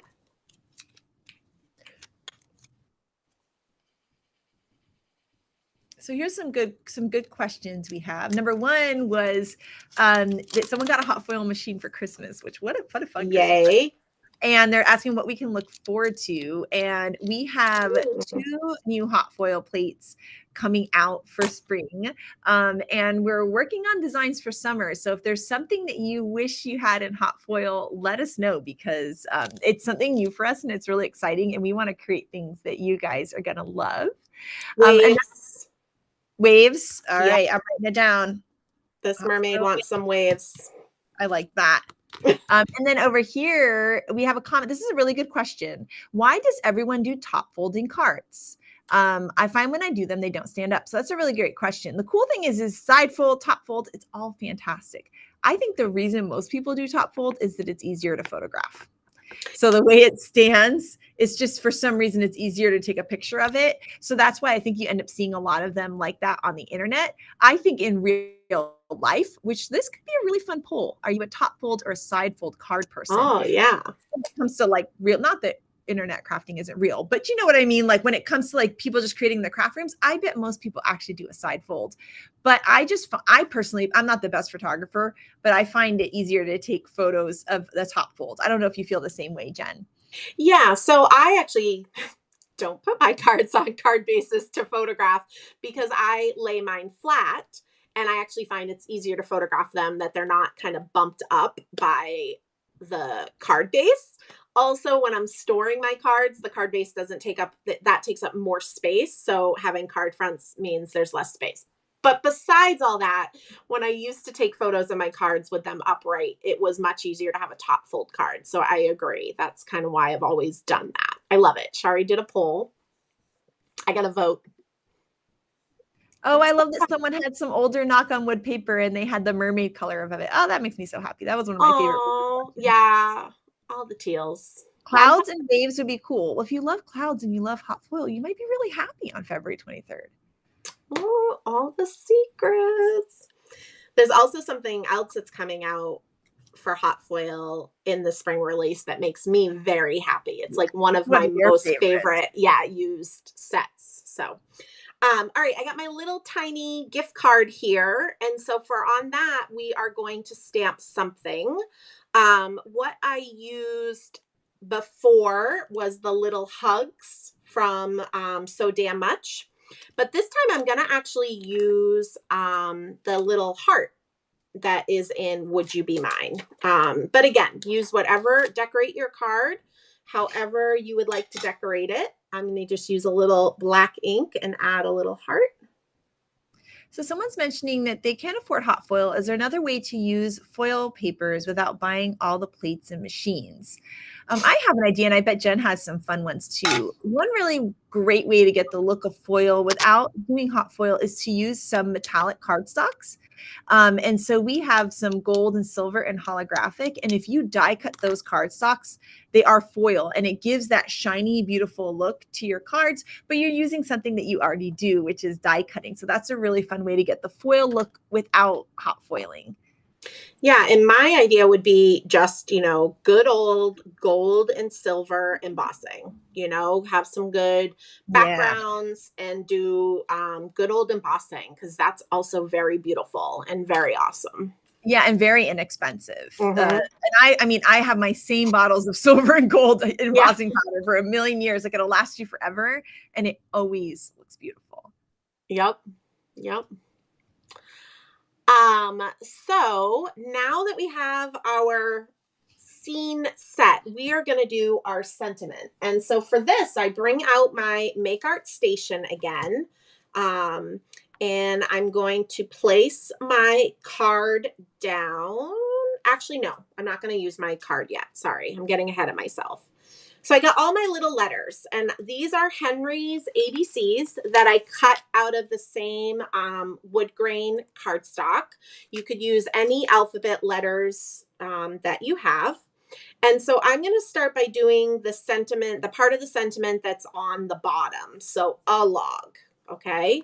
So I'm going to find those letters, and I'm going to space them out using the grid on my Make Art Station. So we've got A, and then we want to do a good space for the second word, which is log. And once I get these guys in place,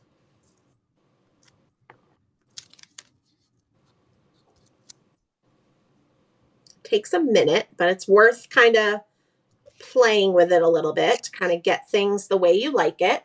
I'm actually going to use that piece of Best Ever Craft Tape that I used. This was holding on my stamped images when we were coloring earlier.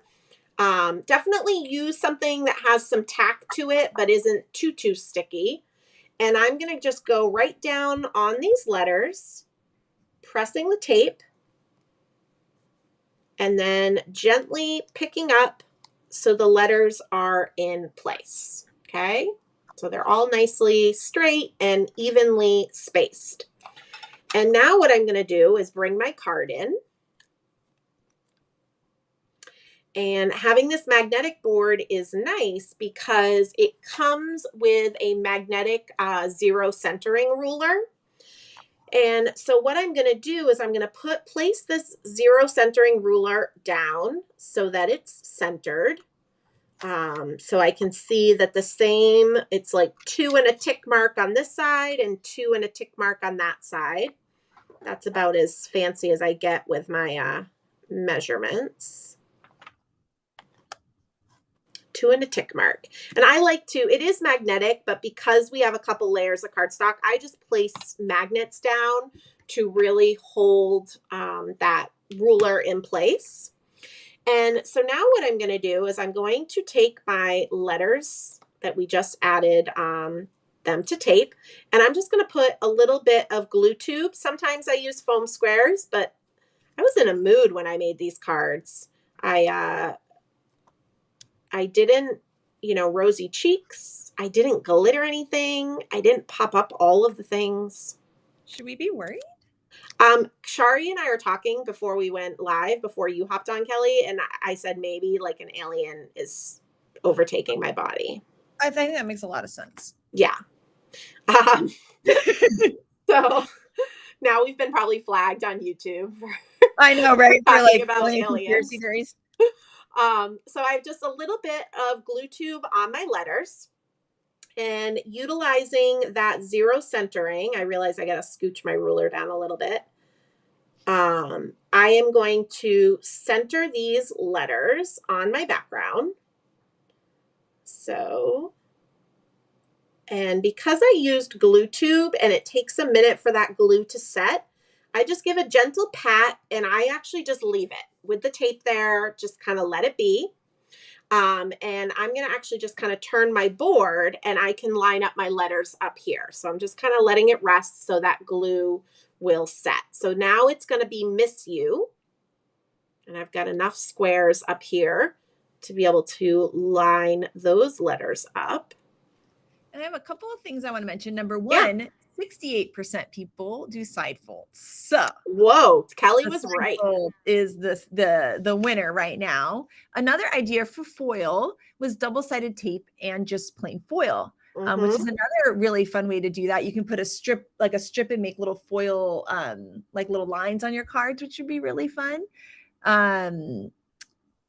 And we're linking there to some of the metallic card stocks. I'm writing down all your hot foil suggestions because they are amazing.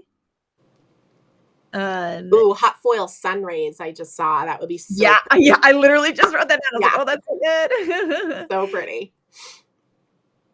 And so again, I have another piece of that Best Ever Craft Tape, you guys. I'm just going to gently press that down on my letters that I placed out.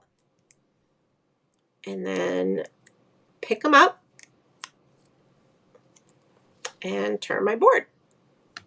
There is a larger board too that is available in the Lawn Fawn website. I just tend to use the smaller one when I'm on camera because, as you can see, I don't have a whole lot of real estate to share our lovely faces and my studio table. But so yeah, just so you know, there's a couple sizes of this tool.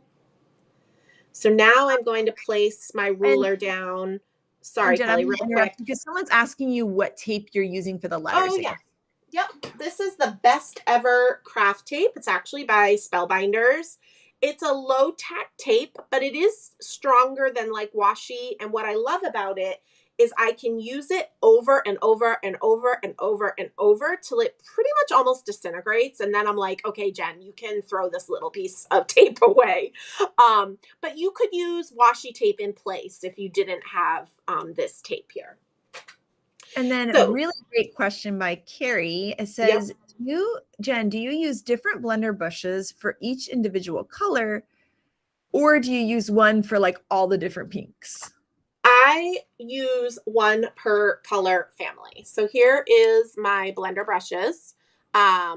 And I have them in this caddy, which is also by Make It by Marco. And so I have them by color family, but I will tell you what I do, especially if I'm going to use a light ink color. When I take my blender brush off, so let's say, pink, if I just used, Lawn Fawn Bubblegum, which is a pretty bright pink, but maybe now I'm going to use Distress Spun Sugar, which is super light. What I do is I take my blender brush with my flour sackcloth and I massage the brush really well into that flour sackcloth, and it takes off any excess ink. Now, you could use paper towels, you guys. I think I'm just trying to be more conscious of how much waste I'm providing into the world. And I'm not going to go on a soapbox with you guys, but I try to use the flour sackcloths and unpaper towels and things like that when I can. So I very rarely use paper towels in my studio, but you could do the same thing with paper towels. But I'm just getting that excess ink off. And now this is good enough to go into a very light color like Spun Sugar, and it'll be nice and light. So that's my suggestion for that. And let's see here. Before you go, Kelly, I just want to say what I'm doing with my zero centering ruler is I want the sentiment to end at the top of the beaver's head. So what I'm doing with the zero centering ruler this time is not only making sure that it's centered, it's really right at the top of that beaver head. So I know that's where the bottoms of my next letters are going to be. So I just wanted to mention that. And then I'm doing the same process with the glue tube. Right. And I'm catching up on my other card. Well, I had since I was gone, I didn't prep some of my die cutting, but that's okay. It's cool. You can do it right along with us and still kind of keep up, which is fantastic. Kelly didn't do her homework. By the way, a rare thing, because I kind of love homework in school. So I was not the best student. We talk about this a lot, but I was the only grandchild, lived in the woods, far, far away from the nearest neighbor. So school, and we already established I'm loud and talk a lot. So school was very much a social time for me. I didn't realize I was actually supposed to pay attention. I still got good grades, but every report card was Jen needs to talk less. Jen needs to talk less. What are you going to do? I still turned out okay. I want to show you guys this. Oh my gosh, so cute. I had look the washi. I thought that was cute. Put it on the bottom there. She put so many hearts at the top. I thought it kind of balanced out the hearts since I did the 2 layers. So cute, Kelly. So fun. I'm actually pulling off a second card base, you guys. I mean, card bases, no glitter. Send SOS signals to Cape Cod, you guys. Is this the real Jen? I'm still going to keep my tape there, you guys, but I'm just going to flip this over and add some of my ATG gun to the back of this so I can put it on a card base. I'm just really, because that wet glue takes a little bit longer to settle, I just rather wait than rush by peeling that tape off. All right, couple of things. Someone says they use their Lawn Fawn chamois to clean their brushes. I do the same thing too, and that works really well as well. So if you have a chamois, that's a good way to do that. And then another person was asking, where do you get the flour sack cloth? So I just originally got mine from the kitchen section at like Walmart or Target. I do recommend definitely washing them before you use them because they'll be more absorbent. But I also often link to them in supply lists on my blog, just to an Amazon link if you can't find them in a local store. So you can find that on my website, but always wash them first. Actually, since I was asked, Kelly, I shared this on my Instagram stories. My friend, Josie, who makes the unpaper towels, she might be working on a little something. Ooh. Just saying. I need that. Just dropping a little. Just dropping a little something. I like that. Linda was asking about her glue tube. If you have any issues, Linda, please email us at info@lawnfawn.com and we can replace it for you. But sometimes I have noticed if my glue tube's runny, especially because I have like multiple of them and they're kind of like everywhere. And sometimes one will say, if you like just give it I just give it like a really good shake and kind of get the glue moving in there. That often helps if you find it's kind of runny when you're using it. And almost just you need to like redistribute the air bubbles that are inside and everything like that. So really big shakes like that, and you'll be able to get that glue tube running better. But if you have any other issues, please write us at info@lawnfawn.com and we'll replace it for you. And I just gently peeled my tape off. As I was gently peeling, one of my letters up top here wanted to come off. So I just gently tapped that back down into place. And there we go. Miss you a log. So cute. Right? Another question, Jen, that'll be good to answer now that you're holding these cards is, are there going to be different cards made in the So Damn Cute class? Yes, that's a great question. So I always teach something different in all of my classes, which is sometimes a love-hate relationship with my creative brain. But in the So Damn Cute class, which is my next online class, it will have, similar supplies that we use today, like the same stamp sets, but we will be creating completely different cards. So you'll get 3 more card ideas, new coloring guides, and then I always share 2 bonus cards. So we don't make those 2 bonus cards in class, but I go over the details of those 2 bonus cards. So whenever you do a Create With Us, often Jen's classes will be different than what we use in the Create With Us, but if they're the same, everything's always different. So you're always going to have all sorts of different ideas. And what's cool is from your one stamp set that you've invested in, you have so many fun ideas.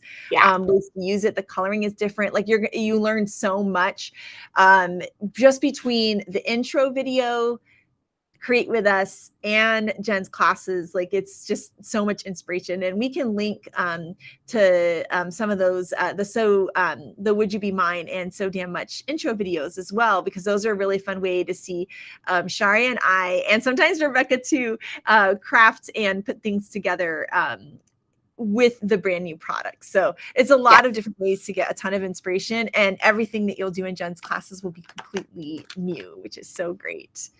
And one other quick thing too, like in December, I taught snowball fight with the mice, but I brought back a winter set that we used in the last December. So December 2021's class. So again, as you start to kind of take some classes with me, you're going to find, oh, I already have that because we use that. And again, I'm just reminding you, what's great, I think, about Lawn Fawn sets, and Kelly doesn't pay me $1 million to say this, I truly believe it, is everything coordinates together. And very rarely do things get retired. So I love that. I think it's so fun. I think really creatively, it helps my brain come up with all these fun new ideas to kind of bring back old and use it with new. And so I do that in my online classes as well as these Create With Us's, hence the heart stencil that we used today. Yes. And we've got another questions. Someone was asking, where did the small hugs come from? And that's actually in the little mini So Damn Much. There's a tiny little hugs right there. Yeah. And so you can, oh, I'm not right in the camera. Oh, sorry, I switched you. Yeah. So you can see that right there. And we always have these tiny little words that we include in a lot of our stamp sets. And what's fun about those tiny words is that you can fit the tiny words from other stamp sets in a lot of these. So like this open heart here or this heart here, there's a lot of other tiny phrases and other stamp sets that you could mix and match. Once again, everything working together. We're always trying to be conscious of that so you can mix and match your stamp sets.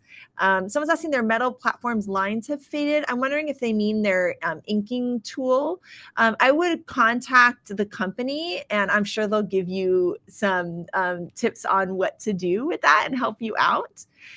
Which is great. Someone's saying IKEA for the flower sack cloth. That's where I don't know if mine's a flower sack cloth. I have a tough time saying that, but it's IKEA and it works. Somebody's asking, where is the best place to share a Lawn Fawn card online if you make your own?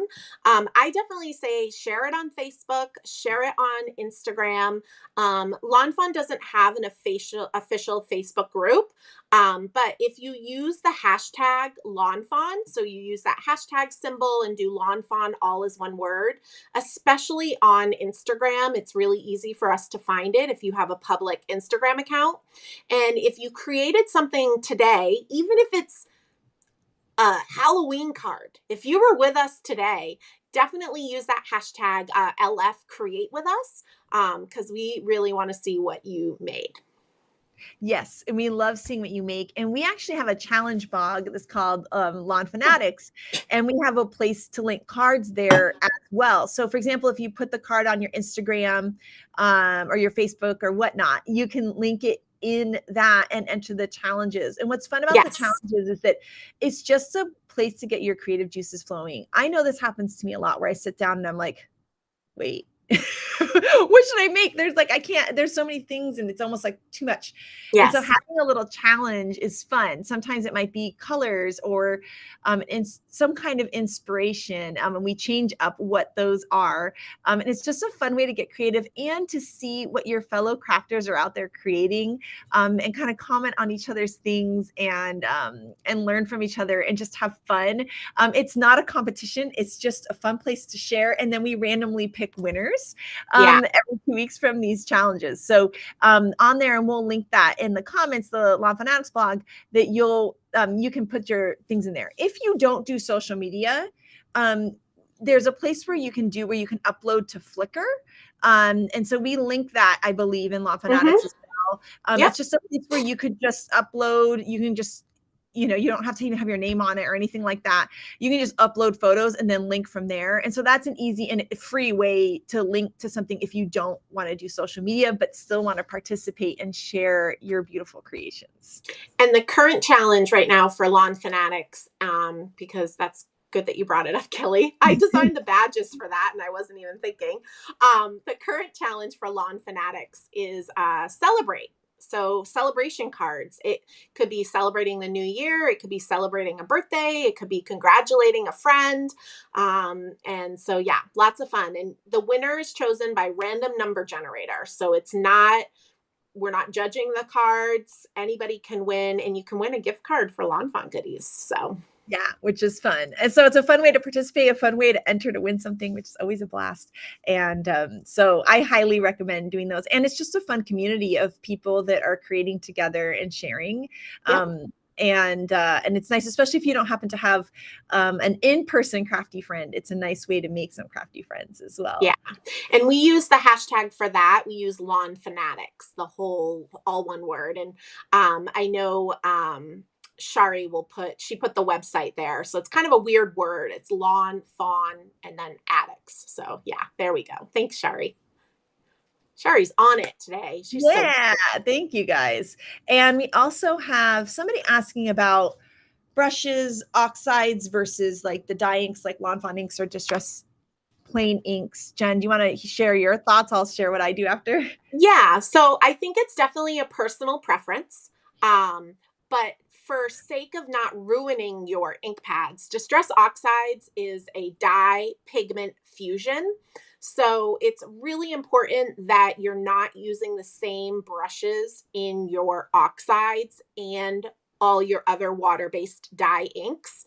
You could clean the brush off really well and then use the same brush for sure, but you don't want to have that pigment property rubbed into your water-based dye inks. And then I'll just quickly say, because I go through this a lot in all of my classes and my lives, I truly feel with a Distress Oxide, you don't necessarily need a blender brush to get a nice smooth blend. You could still use the ink blending tools with the foam with a Distress Oxide and get a beautiful blend. I think having a blending brush for any of your water-based dye inks, so regular Distress, Lawn Fawn inks, that helps you get a smoother blend. So this is for me personally. I use my blending brush, my blending foam for oxides, and I use my brush for all water-based dye inks. And then here at Lawn Fawn headquarters, we do a lot of crafting and a lot of different people are crafting the same supplies. Yeah. So what we've done is we have separate brushes for oxides and separate brushes for inks. If I was crafting just at home, I would do what Jen does, but because of just the chaos of everything happening all at once here at Lawn Fawn, that's what we've done. And we kind of label the brushes, and that's helped us stay a little bit less confused. And then because we use our Lawn Fawn inks so much, I do have some inks where we'll just write on them. That's the wonderful sunflower. Yeah, because we use it enough. So if we start like using them enough, we do that as well. But that's because we're creating a lot. And like I said, a lot of different people. There's a lot of like cooks in the kitchen here. So that's how we kind of keep things straight. So it's definitely a personal preference. The reason I really like the foam tool is that you really only need one wooden tool and a bunch of little foams. And I'll show you. It's definitely the more affordable way. So if you're looking to have two separate tools for your regular inks and your oxide inks, investing in brushes for your regular inks and then doing a handle and a foam for your oxides, it's just a little bit more affordable, I think. And these are these little like Distress ink tins, but they actually fit the Lawn Fawn pads in here. And what I will do is see in there, this is the foam. Yeah. And it fits right in there. So I just like tuck it right into the base of and I put the color side down just so that there's not ink everywhere. And then I just can put that in there and I can have my little foams in there. And it's not hard to organize and kind of keep it straight, which that works really well. All right. I see Shari did another poll asking if people have done the Lawn Fanatics Challenge before, and there's a lot of you that have never done it. So I hope that you guys will at least check out the website. And honestly, it's okay if you don't ever enter, but I hope now you'll know of that other resource because the Lawn Fawn blog has an amazing team, amazing design team that inspires you, but the Lawn Fanatics team has a whole other slew of awesome designers that share ideas with you as well. So even more Lawn Fawn inspiration. Yes. And the other thing too is like Jen said, you don't have, like, if you don't want to enter your card, if you just want to make it, like, it's just a place for inspiration. Also, you don't have to do the current one. Then you could just scroll back and find other challenges just to help kind of surprise you. But I will say that once again, it says the word challenge, but it's not a competition. Nope. I don't think crafting's ever a competition. I think it's joy and happiness. And And that's what we're putting. So when we say enter, it's really just so that we can share and have fun and see what our fellow crafters are creating. It's not about a competition at all. And so I hope that might help some of you guys be a little bit more excited to play around and participate with Lawn Fanatics, and potentially winning a gift card is always fun. So that's a good way to do it too. Can never go wrong with some free lawn fun money. I mean, come on, right? Yeah, exactly, right. I need some mermaid cardstock, so I'll take $50 worth of mermaid cardstock. Right? I mean, yeah. We got a warehouse full. We got like a pallet full of mermaid cardstock. So I'll be curious to see how fast that goes, just because we've been all waiting. Like, I know I'm gonna break records. I'm worried. I know, right? Oh my gosh, so someone says the challenges is what really helped her along and connected her to so many people. I love that. Yay. I know the first things I ever did long before I started Lawn Fun was I was on different design teams of different challenge blogs. Back then, challenge blogs were everywhere. It was a really popular thing. And so that was a place where I have always had a lot of fun creating with. So I hope you guys are going to have fun with it too. Yeah. Yeah. Because if you're on Instagram specifically, just because Instagram's really more friendly for hashtags, you can actually choose to follow certain hashtags so that they'll show up in your feed more frequently. And you'll start to find other card makers that you're like, oh my gosh, she inspires me, or I love what she posts. And so then you can, she or he, so then you can like follow that person. And, you know, maybe you send them a nice little message and say, I really have enjoyed your cards this past month. Thank you so much for sharing. And then before you know it, maybe you guys are actually mailing each other a card to brighten each other's days. And it's a really fun way to connect with people for sure. Yes. Oh, Michelle asked a question, and I did see she asked me about this before, so I just wanted to mention it. She said, do you leave your glue tube uncapped while crafting? I see that you use a glue tube holder. Does it leak? So when I am crafting, I do leave it uncapped, and you'll see, let me bring it up. You'll see there's a lot of like drippy glues and a little bit at my base. So it does drip a little bit, but not a lot. It's not like I'm wasting excessive amounts. But what's nice about it is if it's uncapped and in my holder and ready to go, I don't need to keep worrying about uncapping it. So I really, really like that. This is another Make It by Marco design. And I'll just mention, I have the mint ones on my website for sale, and I used to be, I don't know if I still am, the only one that has the mint color. So. And I did want to mention that sometimes they have difficulty linking in Lawn Fanatics. If you ever have any issues, once again, I know I sound like a broken record, but email us at info@lawnfan.com because Jess can walk you through the process and we can get you uploading. It's really easy once you know how. So yep. It's something that we can definitely help with.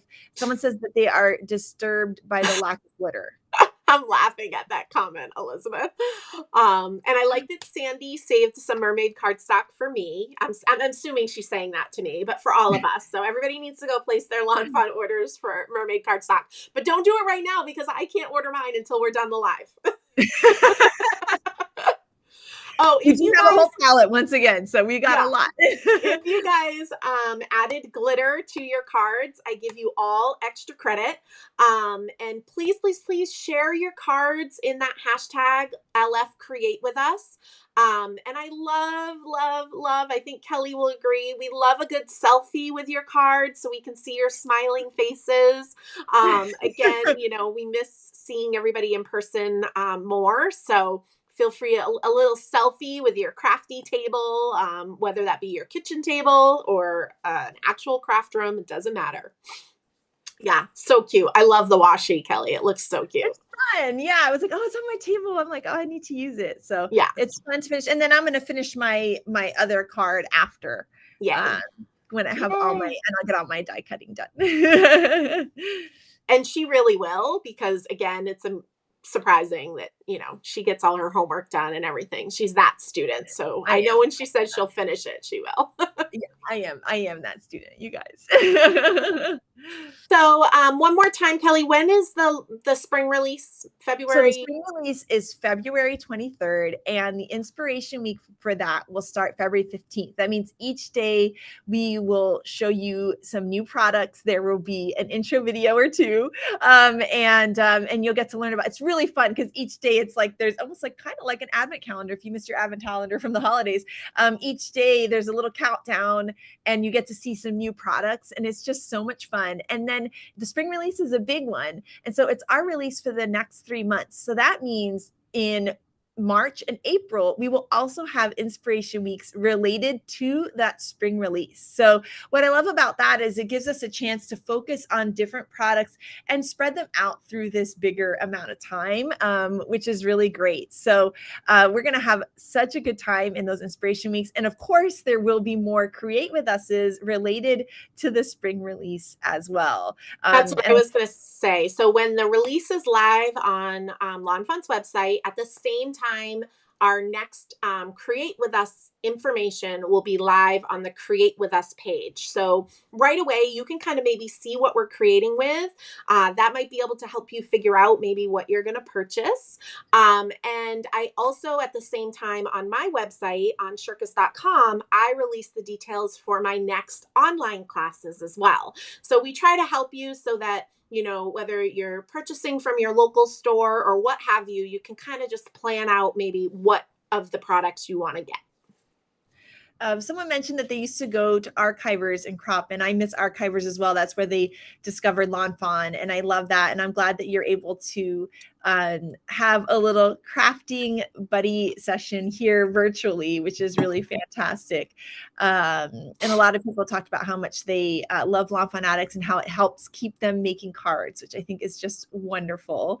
And someone made 4 of each of the cards, which amazing. Today? Gold stars, A plus, check plus. That is incredible. High five to you. That's amazing. Yes. Someone's asking about labels for ink pads available on the Lawn Fawn website. We don't have that available, but that's something that we can look into for like a printable for that. So I'll just share in the meantime. What I've done is I have just used a label maker, and I just printed it and put it on all 4 sides. Actually, Lawn Fawn inks are the only ones I have labeled.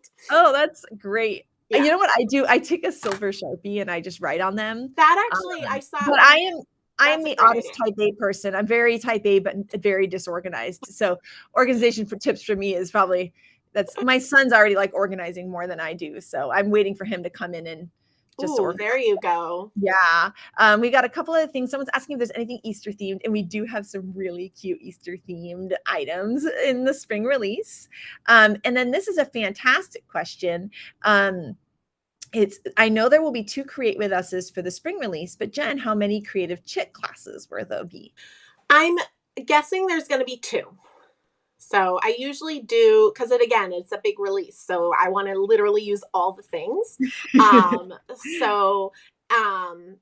there'll probably be 2. What's been happening is there's so many fun events going on. I host a big in-person event in March. Crop and Create is in March, which is an online event that Scrapbooking Cards Today hosts that I teach a Lawn Fawn class. There's an in-person trade show in March. So I run out of weekends is what I'm getting at. So what I've started to do is, offer some self-paced classes, which honestly, all of my online classes are self-paced. You can take them at your leisure when it works for you. But allowing me to do some self-paced allows me to be able to teach more because there's just not enough days, especially weekend days in this world. So, but there'll probably be 2. And there's someone that mentioning how much they like the Lawn Fawn releases, that they're not monthly. I'm so glad to hear that. I really like it too. I like that there's a chance to like really be with the release and see how things play together. 1 month you could get one stamp set, another month you could get a different stamp set. And our biggest thing that we love to be able to do is to provide that inspiration throughout that whole time. And then also bring things back, like we brought back the Lots of Hearts stencil today. So I think it's just a fun way to get to kind of see everything all at once and then use it throughout this big chunk of time. And you'll have inspiration weeks, create with us's, creative chick classes, in-person things that Jen's doing. So many fun ways to get to experience all the products in whatever way works for you. So I think that's just really fun to be able to do that. I agree. And we've got some links going up in there. Someone's going to take a new selfie that has they have a little Lawn Fawn light, and it's a little version of the Lawn Fawn, which I can't wait to see that. That's so great. I know he's back there. He is. Yep. There's Francois. He's hanging out back there, watching over us. So cute. So cute. And Shari's throwing in some wonderful links there at the bottom. Someone was hoping for some hints at the new release, and we've been kind of dropping them all throughout this live. But if anyone wants to throw any of them that they heard in the comments, we can do that too. And I'm really bad at remembering to say this, but if everybody has enjoyed being with us today, if you'll do a little thumbs up on our video, that's just going to help other people who like Lawn Fawn on YouTube find this video. So just clicking that little thumbs up really helps kind of spread the love. Again, we saw today how many new people were joining us for Create With Us, and we just want to make sure that everybody knows that these are happening and that they're available, and we just love for you guys to do that. Yeah. And thank you guys so much for joining us today. I can't tell you how fun this is. These are some of my favorite days. I just love them so much. And we just love being here with you guys and getting to craft together. And so we just really appreciate you hanging out with us and chatting in the comments and creating with us. We're excited to see your cards. We're excited to see the variation on the cards. And we're excited to see you in Lawn Fawn Addicts challenges and in our inspiration week that's coming up. We're also going to have a fun Lots of Hearts week, bringing back some cute Valentine's ideas in January as well. So take a look out for that. I think that might be in not next week, but the week after. So, yeah. But keep a lookout on the blog for that. And that's going to be really fun with a ton of design team inspiration as well. And I have to say, I love the polls. So high five to Shari for figuring that out. And we have to think of more of them. Yeah, they can't go away. Yeah, the polls were so fun. I don't know. I just liked seeing, what people voted for. That was really fun. That was super, super fun. And we learned a lot. The side fold thing, I was like, oh, that's exciting. I love learning that. Just thrilled about it. Dee asked what the inspiration for creating Lawn Fawn was. I love to craft. I've been making cards since I could, with just crayons. I made a lot of thumbprint animals. I would put Kelly Cards ink on the back when I was like 7, Oh, that's so cute. And I would make them for my grandfather to give to my grandmother, things like that. So I started making cards a long time ago. I discovered like what we do here with stamping and all of that some point online, and it just got me excited about it. And I got together with my friend Erica from college and my husband Mike, and we came up with the company, and we're just so grateful that this is something that we get to do every day. So, and that's because of you guys. So thank you so much. Ooh, Erica has a good idea for next time to do a poll. Favorite set to bring back from retirement. So we'll have to have like a list. I like that. That would be very helpful. I know we're going to have to, we're going to come up, we're going to get some poll ideas. That's going to be really exciting. Awesome. Well, anything else you want to mention, Kelly, or, No, I'm just excited. I'm just so excited for the spring release and to get to be hanging out with you guys at the next Create With Us and for Inspiration Week starting February 15th. It's going to be awesome. And Lots of Hearts Week is going to be January 16th on the blog. And there'll be some giveaways there too. So you'll have to check that out.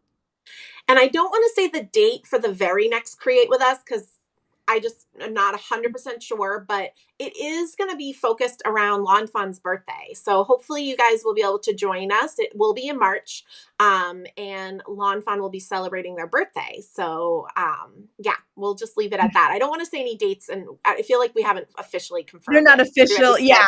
So we'll get them out to you guys as soon as we can get it all settled. Yeah. Awesome. Well, thank you guys so much. This has been so fun. It always goes by so quickly. And we appreciate you being here, and we will see you guys next time. Bye. Bye, guys.